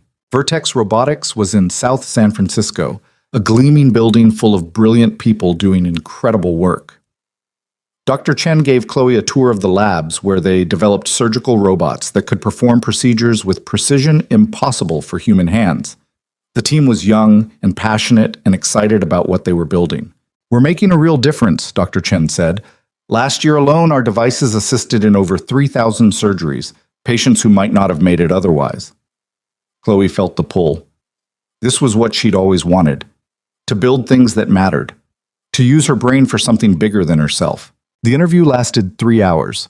They asked technical questions about her coursework, gave her engineering problems to solve on the spot, wanted to know how she approached design challenges. Chloe felt her brain waking up in ways it hadn't in years. This was the language she spoke, the world she understood. At the end, they offered her the job. We don't usually decide this quickly, Dr. Chen admitted, but we're all unanimous. You're exactly what this team needs. The salary is $75,000 to start, full benefits, relocation package. We'd want you to start in 6 weeks if possible. $75,000. Benefits. Doing work she loved. In a city 3,000 miles from everyone she'd come to care about. Can I think about it? Chloe asked. Of course. Take a week. We'll send over the formal offer tomorrow. Chloe flew back to Boston on Tuesday night. She'd missed Mason's play. Missed 2 days of work. Missed Nathaniel, even though she'd only been gone 36 hours. When she got to his place at 9 p.m., Mason was already asleep. Nathaniel was in his home office, working late like always. Hey, she said from the doorway. He looked up, smiled. Hey, yourself. How was the conference? Here it was. The moment to come clean. To tell the truth and deal with the consequences. It was good. Productive. Nathaniel stood, pulled her into a hug. She buried her face in his chest and felt like the worst person alive. I missed you, he murmured into her hair. I missed you too. 2 days felt like forever. Yeah. He pulled back, studying her face. You okay? You seem off. Just tired. Long flights. Did you eat? On the plane. That's not eating. Come on, I'll make you something. In the kitchen, he assembled a sandwich while she sat at the counter watching. This man who loved her, who trusted her, who she was lying to with every breath. Nathaniel, she started. I need to tell you something. He looked up, immediately alert. What's wrong? Before she could answer, his phone rang. He glanced at it, frowned. I need to take this. Work emergency. Give me 5 minutes? Yeah, sure. He disappeared into his office. Chloe sat alone in the kitchen, sandwich untouched, courage evaporating. When Nathaniel came back 20 minutes later, he looked stressed. Sorry, client crisis in Tokyo. I have to jump on a call in 10 minutes and it's probably going to run late. Can we talk tomorrow? Tomorrow's fine. You sure? You said you needed to tell me something. It can wait. Chloe, really, it's fine. Go deal with your crisis. He kissed her forehead. Stay tonight? I should go home. Get some rest. You sure? Yeah. She left before he could argue, went back to her apartment and stared at the ceiling until sunrise. The formal offer came Wednesday morning, $75,000 a year. Start date 6 weeks out. Everything she'd ever wanted professionally. Chloe read it over and over, trying to feel excited, trying to feel anything except dread. Thursday evening, she finally forced herself to go to Nathaniel's. She'd been dodging him for 2 days, claiming she was catching up on work after the conference. He'd stopped buying it. What's going on with you? He asked the moment she walked in. Where's Mason? At Marcus's, playing video games with his nephew. Don't deflect. Talk to me. Can we sit down? They sat on the couch. Nathaniel angled toward her, worried and confused, and everything she was about to destroy. I didn't go to a library conference, Chloe said. I know. What? Mason told me. About the job interview, about San Francisco. Chloe's heart stopped. When? Tuesday night, after you got back. He felt guilty keeping secrets. Nathaniel, Did you get it, the job? Yes. He flinched like she'd hit him. And? They offered me $75,000 a year, medical robotics, everything I gave up when my mom got sick. In San Francisco. Yes. Were you going to tell me, or were you just going to accept it and then figure out how to break the news? I don't know. I'm so confused, Nathaniel. This is everything I wanted, everything I dreamed about before my life fell apart, and now I have a chance to get it back. And I should be excited, but I'm not, because all I can think about is leaving you and Mason. And then don't. What? Don't take it. Stay here, with us. I can't ask you to, You're not asking. I'm telling you, don't go. Chloe stood up, pacing. You don't get to just tell me what to do. I'm not telling you what to do. I'm asking you to choose us. That's not fair. None of this is fair. You lied to me, Chloe, for a week. You went to San Francisco and interviewed for a job and didn't say a word. What part of that is fair? I was scared. Of what? Of me not supporting you? Of me being angry that you wanted something for yourself? What? Of you making this easy? Of you telling me to follow my dreams or whatever noble bullshit you're supposed to say, and me having to actually choose between you and everything I've ever wanted professionally? The words hung between them, raw and ugly. Nathaniel's face went very still. Is that what I am to you? An obstacle between you and your dreams? No, that's not what I meant. Then what did you mean? I mean that for 5 years I've put everyone else first, my mom, my responsibilities, survival, and now I finally have a chance to do something for me, something that could actually change my life.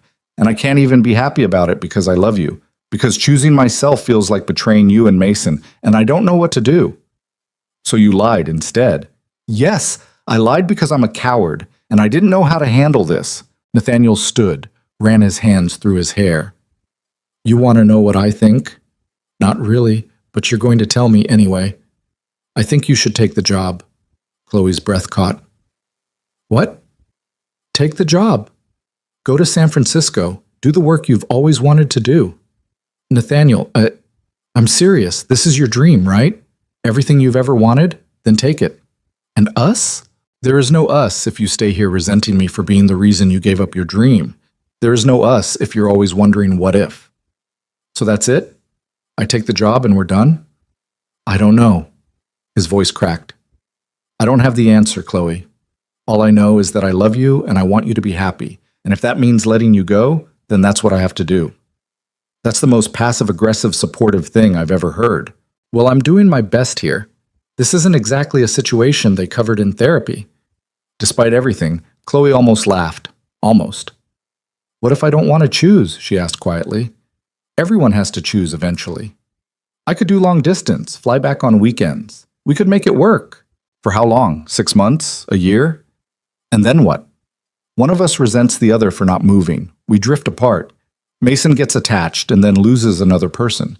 We drag it out until it's painful for everyone. You're already writing the ending. I'm being realistic. You're being scared, just like me. Nathaniel looked at her with eyes full of pain. Yeah, I am, because I've already lost someone I loved, and losing you is going to destroy me. But at least this way it's clean. At least this way you get what you want. I want you. You also want that job, and you should have it. You've sacrificed enough. Chloe felt tears spilling down her face. I hate this. Me too. What do I tell Mason? The truth. That you love him, but you need to do this for yourself. He'll understand. He's smart enough to get it.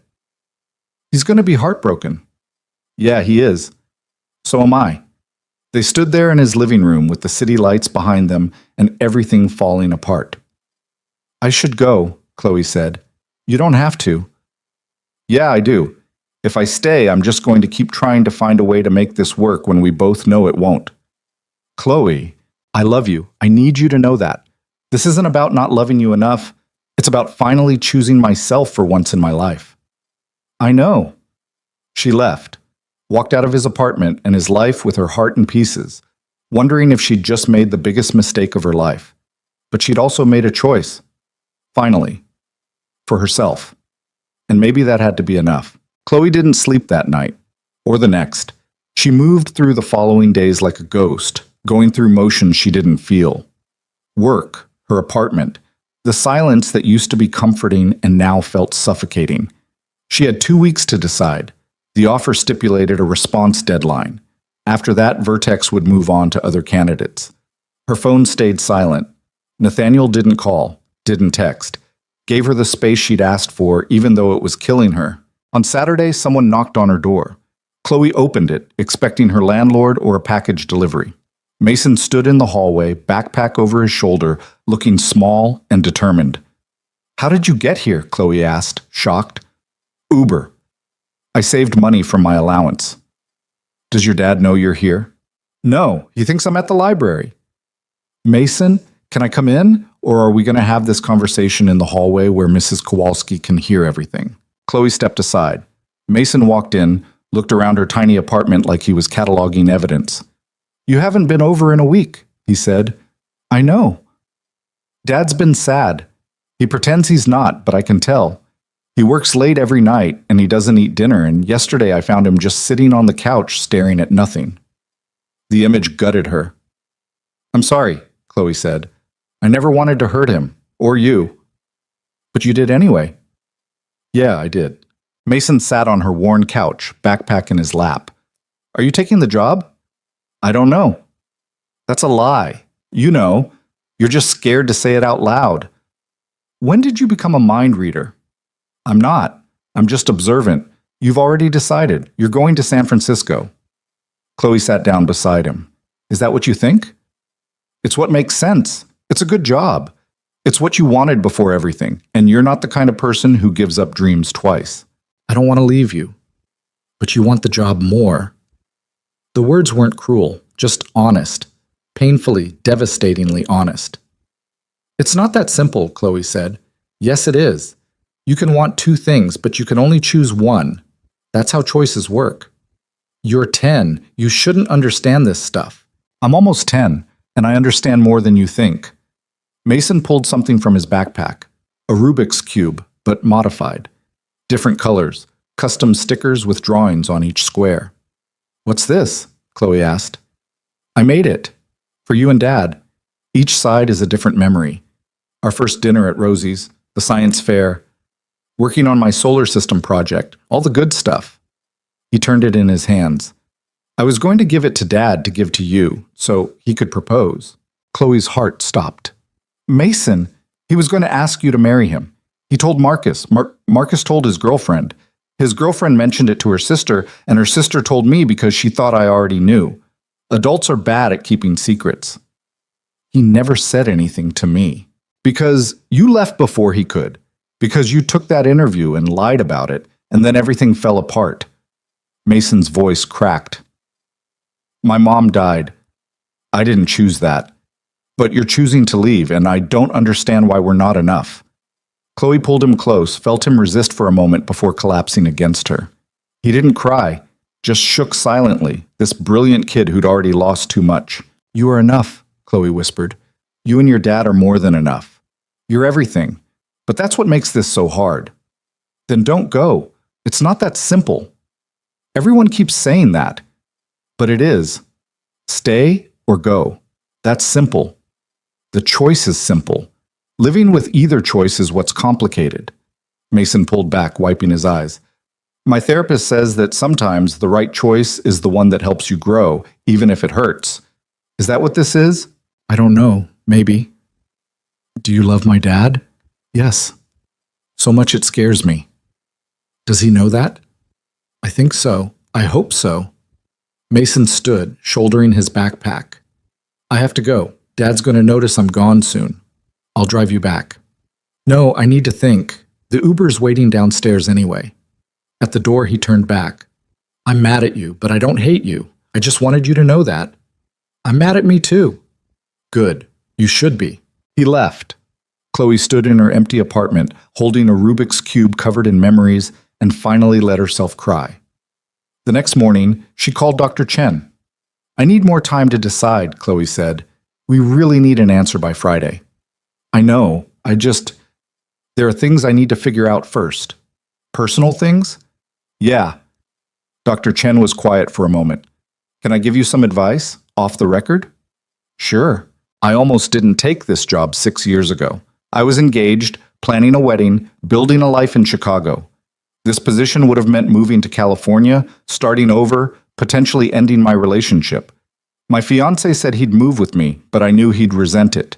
His whole family was in Chicago. His job, his friends, his entire life. What did you do?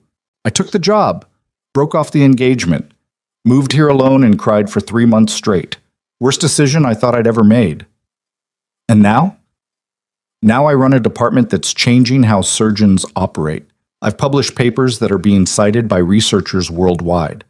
I met my wife here. She's a software engineer, brilliant and weird and perfect for me. And my ex? He's married with kids in Chicago doing exactly what he always wanted. We both got what we needed, just not together. So you're saying take the job. I'm saying that choosing yourself isn't selfish. It's survival. And the people who really love you will understand that, even if it hurts like hell. After they hung up, Chloe sat with those words. Choosing herself. When had she ever done that? She'd sacrificed for her mom, put her dreams on hold for responsibility. And with Nathaniel, she'd been ready to do it again. To stay in Boston, keep working at the library, build a life around what he and Mason needed instead of what she wanted. Was that love, or was it just another form of disappearing? Her phone rang. Nathaniel. Hey, she answered. Mason took an Uber to your place yesterday. I know. He told me.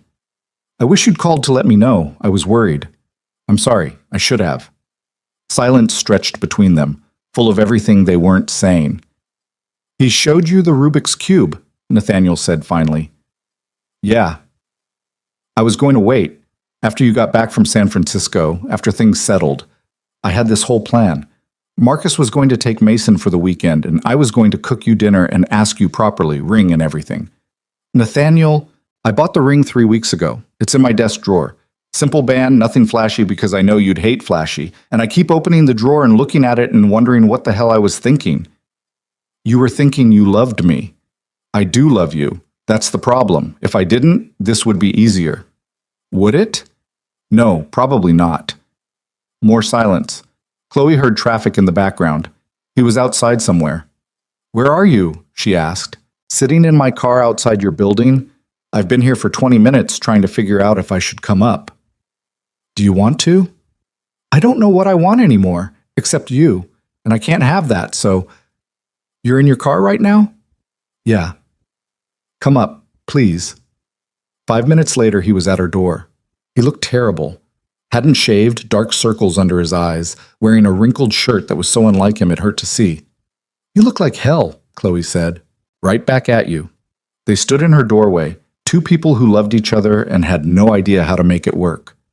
I haven't decided yet, Chloe said. About the job. Yes, you have. Nathaniel, you have. You're just afraid to tell me, so I'll make it easy. Take it. Go to San Francisco. Do the work you're meant to do. And us? I already told you. There is no us if you stay and regret it. I won't be the reason you give up your dreams again. What if I don't want noble sacrifice? What if I want you to fight for me, to ask me to stay because you can't imagine your life without me? I can't imagine my life without you, but I can't ask you to give up everything either. That's not fair to you. Nothing about this is fair. Nathaniel stepped inside, closed the door. Do you remember what you said to me after the gala when I told you I loved you? I said a lot of things. You said you were terrified because everyone you loved leaves, and I promised I wouldn't, that I'd show up, that I wouldn't run. He took her hands. I'm keeping that promise. I'm not running, but I'm also not going to cage you. If you need to go, then go. I'll survive. Mason will survive. We'll figure it out. I don't want you to just survive. I want you to be happy. Then tell me how. Because right now, every option ends with someone getting hurt. Chloe pulled her hands away, pacing her small living room. What if I stayed? What if I turned down the job and stayed here and we got married and built a life and I never looked back? You'd resent me eventually. Maybe not this year or next year, but someday. Someday you'd see an article about medical robotics or hear about some breakthrough and wonder what if. Wonder what you could have contributed. Wonder who you might have been. You don't know that. Yes, I do. Because I've seen what regret does to people. My parents had a friend who gave up a music career to marry rich. 20 years later, she was an alcoholic who hated her life and blamed her husband for everything. I won't be that person for you. That's not the same thing, isn't it? Chloe stopped pacing. What if we tried long distance? Really tried. Not the half-hearted, let's see what happens version. An actual plan. Flights every other weekend, video calls, making it work until we figure out something better. And then what? One of us has to move eventually. Either I uproot my entire company and Mason's life to move to California, or you give up the job you moved there for to come back here. Either way, someone sacrifices everything. People make relationships work across distance all the time. Not successfully, not long term, and not when there's a kid involved who's already been traumatized by loss. The words landed heavy. So that's it, Chloe said quietly. You've already decided this is over. You're just waiting for me to be the one to end it, so you don't have to be the bad guy. That's not fair. None of this is fair. You keep saying that like it absolves you of actually fighting for us. I am fighting for us, by letting you go, by not making you choose between me and your entire future. What if I want to choose? What if I want the choice to be mine instead of you making it for me because you're too scared to ask me to stay? Nathaniel's composure cracked. Fine, you want me to ask? Stay. Don't take the job. Stay in Boston and marry me and help me raise Mason and build a life here. Choose us. Choose me. The words hung between them, raw and desperate. And if I do? Chloe asked. If I stay? What happens in 5 years when I'm stuck at the library doing work that doesn't challenge me, watching other people make breakthroughs in a field I used to love? What happens when I start to resent you for asking me to stay? When I blame you for the life I gave up? I don't know. Exactly, you don't know, because there's no good answer.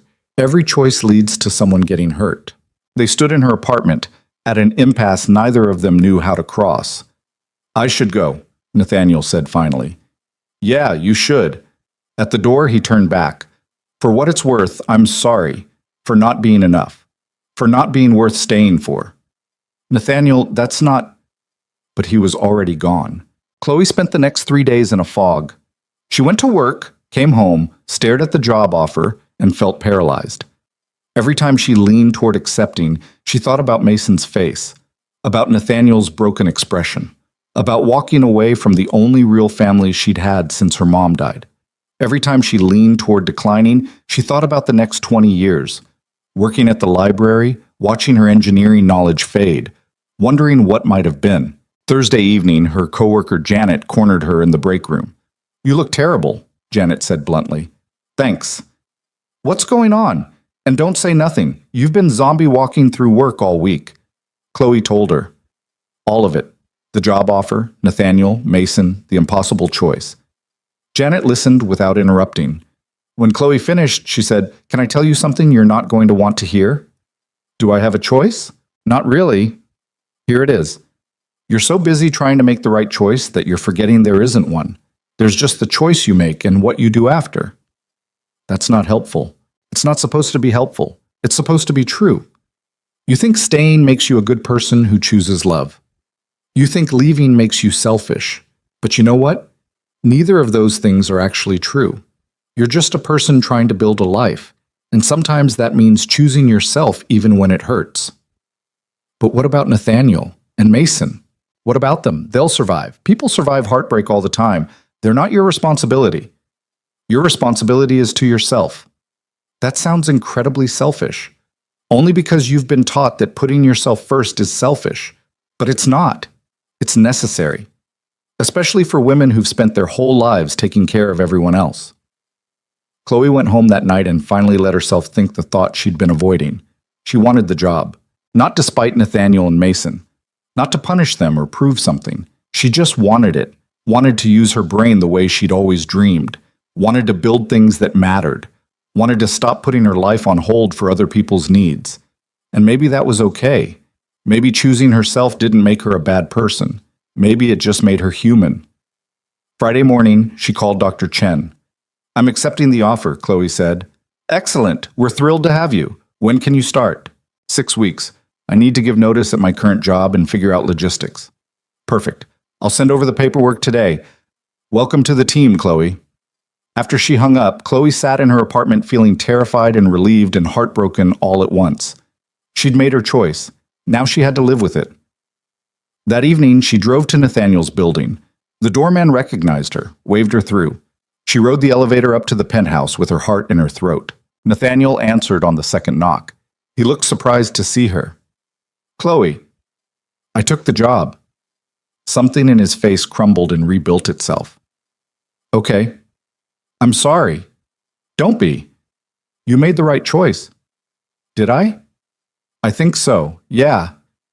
They stood in his doorway, two people saying goodbye without saying the words. "Can I see Mason?" Chloe asked. "He's in his room. Fair warning, he's pretty mad at both of us right now." Mason was lying on his bed reading a book about astrophysics that was definitely above his grade level. He didn't look up when Chloe knocked. "Hey kid, you took the job." "How did you know?"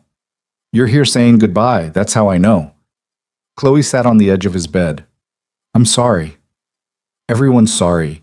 Nobody actually does anything different, but everyone's sorry." "You're right, sorry doesn't fix it. Nothing fixes it. You're leaving. Dad's sad. I'm losing another person. That's just how it is." "I'm not dying, Mason. I'm moving to California. You can visit. We can video chat. I'm not disappearing." "My mom said she'd always be there too. Then she wasn't. People leave. That's what they do." The words cut deep because they were true. People did leave. Through death, through choice, through circumstances beyond anyone's control. "I don't have a good answer," Chloe said quietly. "I wish I did. I wish I could promise I'll always be around, but I can't. Nobody can. All I can promise is that I'm not leaving because I don't love you. I'm leaving because I need to do this for myself. And maybe that's selfish, but it's also honest." Mason finally looked at her. His eyes were red. "Will you still email me about science stuff?" "Every week. I promise. And if I have questions about engineering or robotics, I'll answer every single one. Even the complicated ones? Especially the complicated ones." He nodded slowly. "Okay. Okay? I'm still mad, but okay." Chloe hugged him. He let her briefly before pulling away. "Tell Dad I want pizza for dinner," Mason said, returning to his book. "The good kind from Sal's, not the garbage he tries to pass off as pizza." It was a dismissal, but also an acceptance. The best she was going to get. Nathaniel was in the living room when she came out, staring at the city lights like they held answers. "He'll be okay," Chloe said. "Eventually.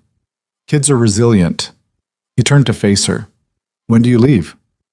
4 weeks. I gave my notice at work today. That's fast. Vertex wants me to start training before the new project cycle begins. Makes sense. They stood in awkward silence, two people who used to fit together perfectly and now didn't know how to stand in the same room. I don't know how to do this, Chloe admitted. The goodbye part. Me neither. We could stay friends, keep in touch, send awkward holiday cards. Or we could make a clean break, let each other move on. Is that what you want? I don't know what I want, except for you to stay, and I can't have that, so... Chloe moved closer. I love you. I need you to know that. This isn't about not loving you enough. I know. And if things were different, but they're not. And we can't build a relationship on what if. No, we can't. She kissed him. One last time, soft and sad and full of everything they weren't going to be. When she pulled away, Nathaniel's eyes were wet. Be happy, he whispered. In San Francisco. With your robots and your brilliant colleagues, be everything you're supposed to be. You too. Find someone who fits your world better than I did. Someone who knows which fork to use and doesn't spill wine at fancy restaurants. I don't want someone who fits my world. I wanted you. Past tense? I don't know yet. Ask me in a year. Chloe left before she could change her mind, before she could throw away the job and beg him to let her stay, before she could make another choice based on someone else's needs instead of her own. The next month passed in a blur, packing her apartment, training her replacement at the library, saying goodbye to Janet and Patricia and the regular patrons who'd become familiar faces. Marcus took her to lunch the week before she left. For the record, he said over mediocre Thai food, I think you're making a mistake. Thanks for the support. I'm serious. You and Nathaniel were good together, better than I've ever seen him, and you're throwing it away for a job. It's not just a job. It's my career, my future. Your future could have been here, with him, with Mason. And what about my dreams, my potential? Do those not matter? Of course they matter. But so does love. And finding someone who actually gets you is rare. You're gambling that the job will be worth losing that. Maybe it will be. And if it's not, then I'll figure it out, like everyone else does. Marcus sighed. I hope you're right. I really do. But I've known Nathaniel for 15 years. I've seen him date a lot of women. You're the only one who ever made him actually happy. That's not nothing. I know it's not nothing, but it's also not everything. Her last day in Boston was gray and cold, typical November weather. She'd shipped most of her stuff ahead.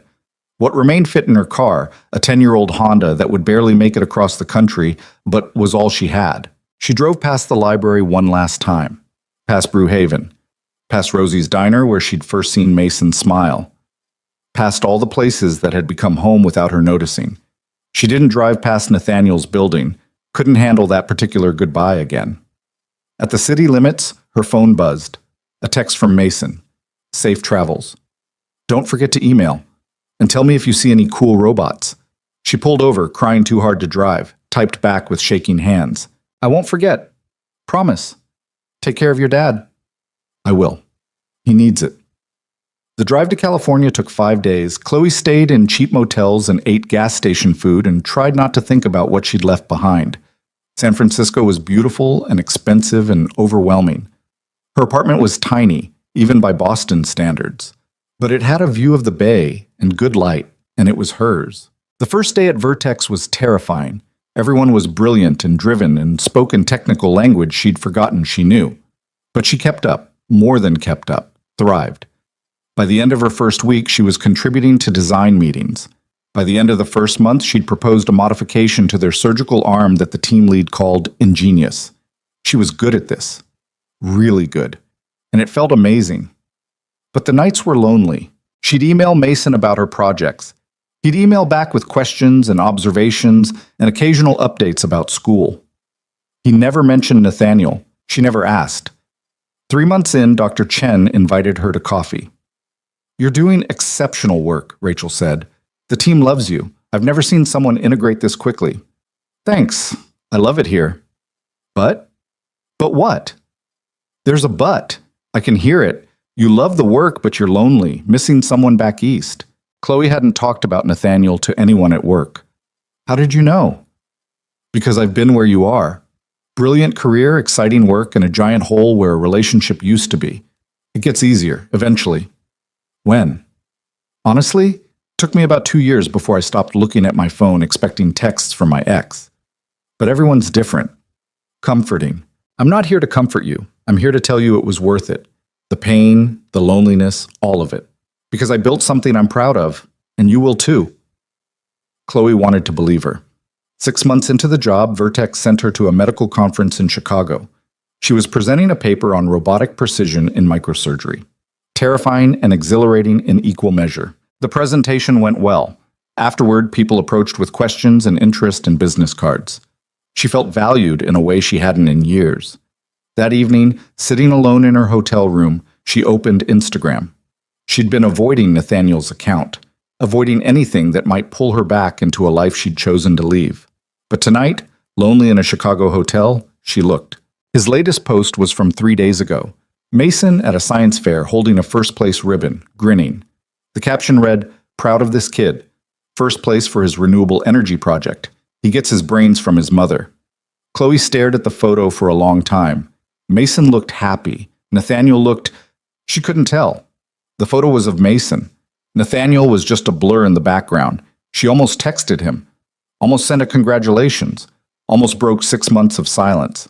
Instead, she closed the app and went to bed. The next morning, her phone rang. Unknown number. Hello? Chloe? It's Marcus. Her heart stopped. Is everything okay? Is Nathaniel... He's fine. Everyone's fine. I'm not calling with bad news. Then why are you calling? Because I'm in Chicago for business, and I saw you're speaking at the medical conference. Small world. Want to grab dinner? They met at a steakhouse downtown. Marcus looked the same. Big smile, easy charm, genuine warmth. You look good, he said. California agrees with you. It does, I think. You think? I don't know. The work is amazing. My team is great, but it's lonely. I don't really know anyone outside of work. It takes time to build a life in a new place. Yeah. They ordered. Made small talk. Then Marcus said, he asks about you sometimes. Chloe's stomach dropped. Marcus, I know, you guys made a clean break, but he still cares, and I thought you should know that. How is he? Honestly, okay. Not great, not terrible, just okay. He works a lot, spends time with Mason, goes through the motions. He's functional, but not happy. Are you? The question hit harder than it should have. I don't know, Chloe admitted. I love my job. I'm doing work that matters, but I miss him. I miss Mason. I miss the life we were building. So come back. I can't. I have a career here, a team depending on me. I can't just abandon it because I'm lonely. Why not? You abandoned Nathaniel for it. The words weren't cruel, just honest. That's not fair, Chloe said. Isn't it? You chose the job over him. I'm just suggesting you could choose him back. It's not that simple, like everyone keeps saying that, but maybe it is. Maybe you just decide what matters more and you choose that. Stop overthinking it. And if I choose wrong, then you choose again. Life isn't a single choice, Chloe. It's a series of choices. You can change your mind. After Marcus left, Chloe walked back to her hotel through Chicago's cold streets. She thought about choices and regret and whether she'd made the right call. The work was fulfilling, but was it worth the cost? She didn't have an answer. 8 months into California, Mason called her. Actual phone call, not email. I need advice, he said without preamble. Okay, what's up? Dad's been dating someone. Her name is Vanessa. She works in finance. She's nice but boring. They've been on 4 dates and I think he's going to ask her to be his girlfriend. Chloe's chest tightened. And you don't like her? I don't not like her. She's just fine. She asks me questions but doesn't care about the answers. She smiles too much. She tries really hard to be perfect. She sounds fake? Exactly. She's everything you weren't. And I think Dad knows that, but he's settling because he thinks perfect is better than real. Mason, I don't think I should. I'm not asking you to come back. I know you're happy there. I just needed to tell someone. And you're the only person who gets it. I'm sorry, kid.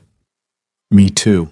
After they hung up, Chloe sat in her apartment overlooking the bay and felt empty. Nathaniel was moving on, dating someone appropriate, someone who fit his world, exactly like she'd told him to do. So why did it hurt so much? 2 weeks later, her team had a breakthrough. The modification she'd proposed worked better than expected. They were going to publish a paper, present at conferences, potentially patent the design. Dr. Chen pulled her aside after the successful test. "This is huge, Chloe. Career-making stuff. You should be thrilled." "I am." "You don't look thrilled." "I'm just tired." "Or you're realizing that success doesn't fill all the holes in your life." "That's depressingly perceptive." Rachel smiled. "I told you I've been where you are. And here's what I learned. You can have amazing work and a rich personal life. They're not mutually exclusive, but you have to decide what you're willing to sacrifice for each. And sometimes you have to risk losing one to gain the other." "What did you do?" "I built my career first. Then I found my person. But everyone's path is different. Only you know what yours looks like." That night, Chloe did something she hadn't done in 8 months. She called Nathaniel. He answered on the third ring. "Chloe? Hey, is everything okay?" "Yeah, I wanted to hear your voice." Silence. Then, "It's good to hear yours too. Mason told me you're dating someone." "He did?" "He called asking for advice. I think he was hoping I'd tell him how to sabotage your relationship." Nathaniel laughed, soft and sad. "He's not subtle, and it's not serious. I'm just trying to move forward." "Is it working?" "Not really. She's nice, but she's not—" He stopped. "Not me." "Yeah. I had a breakthrough at work," Chloe said. "Career-defining stuff. My boss says it could change surgical robotics." "Chloe, that's amazing." "It is. It should be. But all I could think about was wanting to tell you, wanting to celebrate with you and Mason, wanting to share it with people who actually know me. You have people there. Colleagues, not friends, not family. Not anyone who actually cares about me versus what I can contribute to their project. Give it time. You'll build connections." "What if I don't want to wait? What if I'm tired of choosing between career and connection?" Nathaniel was quiet for a long moment. "What are you saying?" "I don't know. I'm lonely, Nathaniel. I'm doing incredible work and I'm so lonely I can barely breathe sometimes." "So come home." "I can't just quit. I have responsibilities here, a team, a career." "Then I don't know what you want me to say.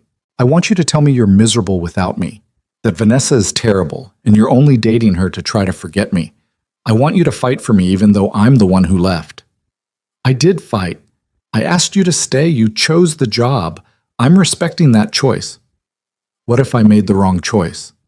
"Then come back, quit the job, move home. We'll figure it out." "And what? Give up everything I've built here? Prove that I can't handle choosing myself without running back to you the minute it gets hard?" "I don't know, Chloe. I don't have the answers. All I know is that I love you and I miss you and I can't keep having these conversations where you want me to solve a problem you created." The words hung heavy between them.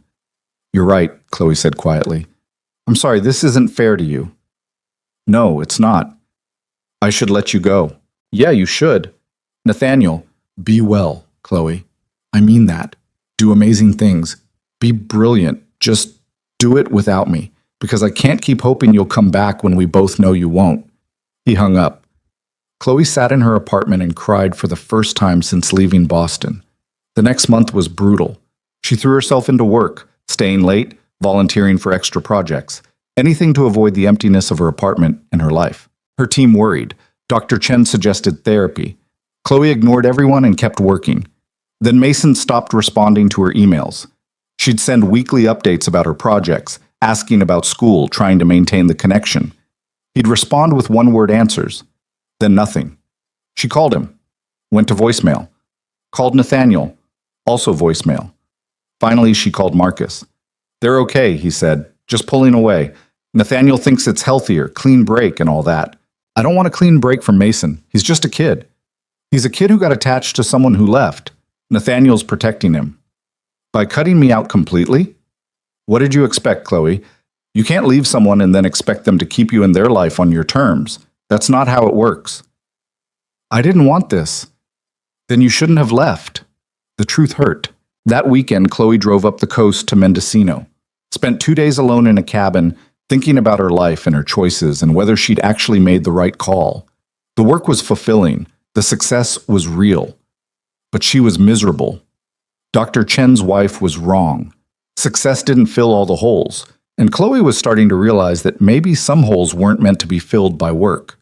Sunday night, driving back to San Francisco, she made a decision. Monday morning, she walked into Dr. Chen's office.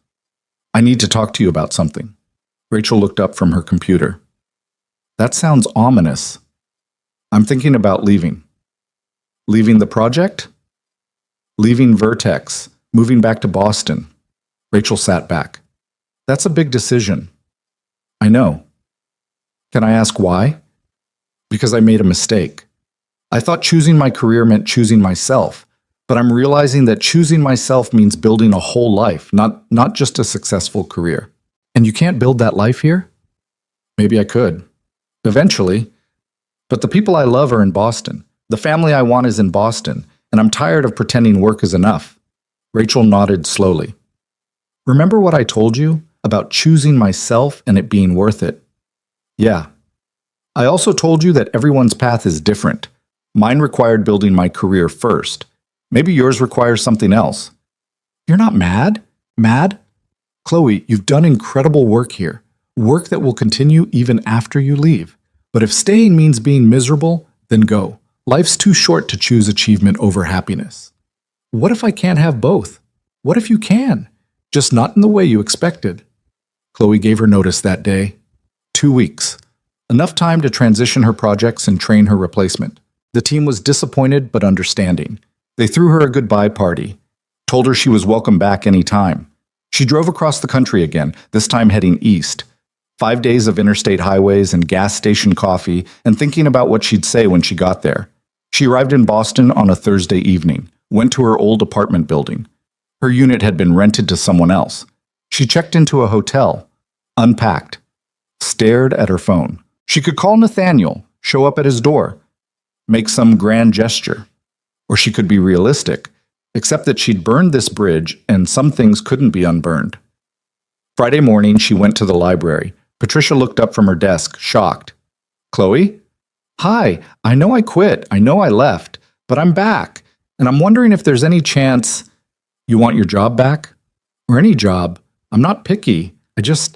I need to be here, in Boston. And this place felt like home." Patricia studied her for a long moment. "The outreach program fell apart without you. Your replacement quit after 3 weeks. We've been limping along ever since." "So that's a no?" "That's a when can you start?" Chloe almost cried. "Really?" "Monday, and you're getting a raise. We can't afford to lose you again." She started Monday, fell back into familiar routines, the library, the patrons, the teen programming. It felt right in a way California never had, but she still hadn't called Nathaniel, couldn't figure out what to say, couldn't find the courage to face him. 2 weeks back in Boston, she was shelving books when someone cleared their throat behind her. She turned. Mason stood there, looking taller than she remembered, still wearing glasses, still too serious for 10. "You're back," he said. "I'm back." "Why?" "Because I made a mistake, because the job wasn't enough, because I missed you and your dad and the life I left behind." "Dad doesn't know you're here." "I know. You should tell him." "I don't know if he wants to hear from me." Mason pulled something from his backpack, the Rubik's Cube, the one he'd made with all their memories. "He still has the ring," Mason said, "in his desk drawer. He looks at it sometimes when he thinks I'm not paying attention." Chloe's throat got tight. "Mason, I'm still mad at you for leaving, but I'm glad you came back, even if it's too late." "Is it? Too late?" "I don't know. You have to ask him." That evening, Chloe stood outside Nathaniel's building. The doorman didn't recognize her. She had to call up. "There's a Chloe Bennett here to see you," the doorman said into the phone. A long pause. Then, "Send her up." The elevator ride felt like an eternity. Nathaniel opened the door before she could knock. He looked good, tired, but good, like he'd been surviving rather than living.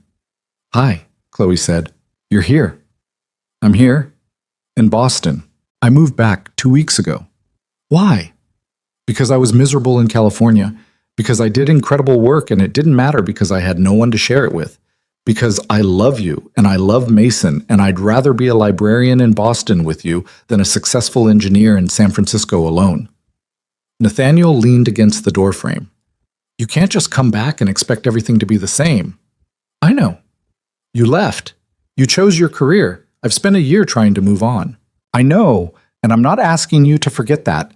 I'm just asking for a chance. To try again. To do it differently this time. How? I don't know. I don't have all the answers. But I'm here. I'm staying. And I'm choosing you. Finally. For real. Nathaniel looked at her for a long moment.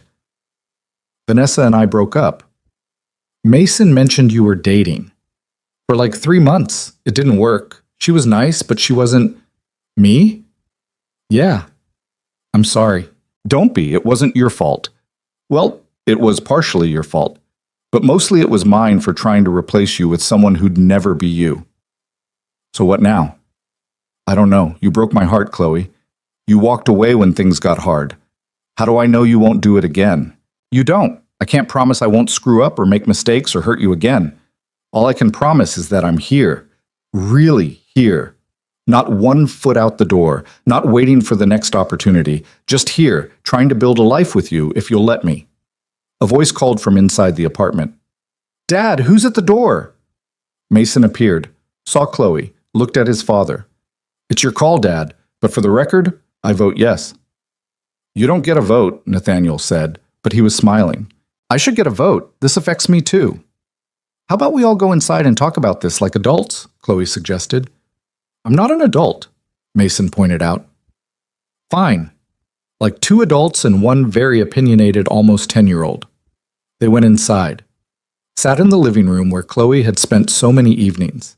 It felt familiar and strange all at once. I owe you both an apology, Chloe said. I left because I was scared and selfish, and I convinced myself that choosing my career meant choosing myself. But I was wrong. Choosing myself means building a whole life. And my whole life includes both of you. What about your career? Nathaniel asked. I'm back at the library. Same job. Better pay. It's not medical robotics. But it's meaningful. And I'm good at it. And most importantly, it's here. And if you get another opportunity in California, I won't take it. I'm done running. How do I believe that? I don't know. I can't prove it. All I can do is show up every day and choose you, choose us, until you believe it. Mason looked at his father. She came back, Dad. That counts for something. It does, Nathaniel agreed. But it doesn't fix everything. I'm not asking it to fix everything, Chloe said. I'm just asking for a chance, to try again, to do it right this time. Nathaniel was quiet for a long moment. Then he stood, disappeared into his office, came back holding a small box. The ring. I bought this a year ago, he said. I was going to ask you to marry me. Build a life together. Raise Mason together. All of it. Nathaniel. And then you left. And I put this in a drawer and tried to forget about it. Tried to move on. But I couldn't. Because you're it for me, Chloe. You're the person I want. The only person I want. So ask me. What? Ask me. Right now. Ask me to marry you. That's insane. We just got back together. We haven't even been on a date in a year. I don't care. Ask me. Mason grinned. Do it, Dad. Nathaniel opened the box. The ring was simple. Perfect. Exactly what Chloe would have chosen. Chloe Bennett, will you marry me? Will you stay in Boston and build a chaotic, imperfect life with me and Mason and figure it out as we go? Yes. Absolutely yes. He slid the ring on her finger. It fit perfectly. Mason cheered, actually cheered. Does this mean we can finally be a real family? He asked. We've always been a real family, Chloe said. We just took the long way around. That night they ordered pizza from Sal's, ate on the couch in pajamas. Mason talked about his latest science project. Nathaniel told terrible jokes. Chloe laughed until her stomach hurt. It wasn't perfect. They still had things to work through, trust to rebuild, patterns to change, but they were together. Finally. For real. And maybe that was all that mattered. 6 months later, they got married in a small ceremony at Rosie's diner. Doris officiated. Marcus was best man. Mason carried the rings and only dropped them once. It was strange and unconventional and exactly right. Chloe kept her job at the library. Nathaniel kept running his company. Mason kept being brilliant and weird and asking questions nobody could answer. They bought a house in Brookline with a yard for Mason and a home office for Nathaniel and enough space for all of them to breathe. Some nights Chloe still wondered about the road not taken, the career in California, the breakthroughs she might have made. But then Nathaniel would pull her close, or Mason would ask for help with homework, or they'd all pile onto the couch for movie night, and she'd remember. She'd chosen right, not because the choice was easy, not because it was perfect, but because it was hers. And in the end, choosing love over fear, connection over achievement, messiness over perfection, that was the most successful thing she'd ever done. Not because it made her rich or famous or important, but because it made her happy. And after everything, that was enough.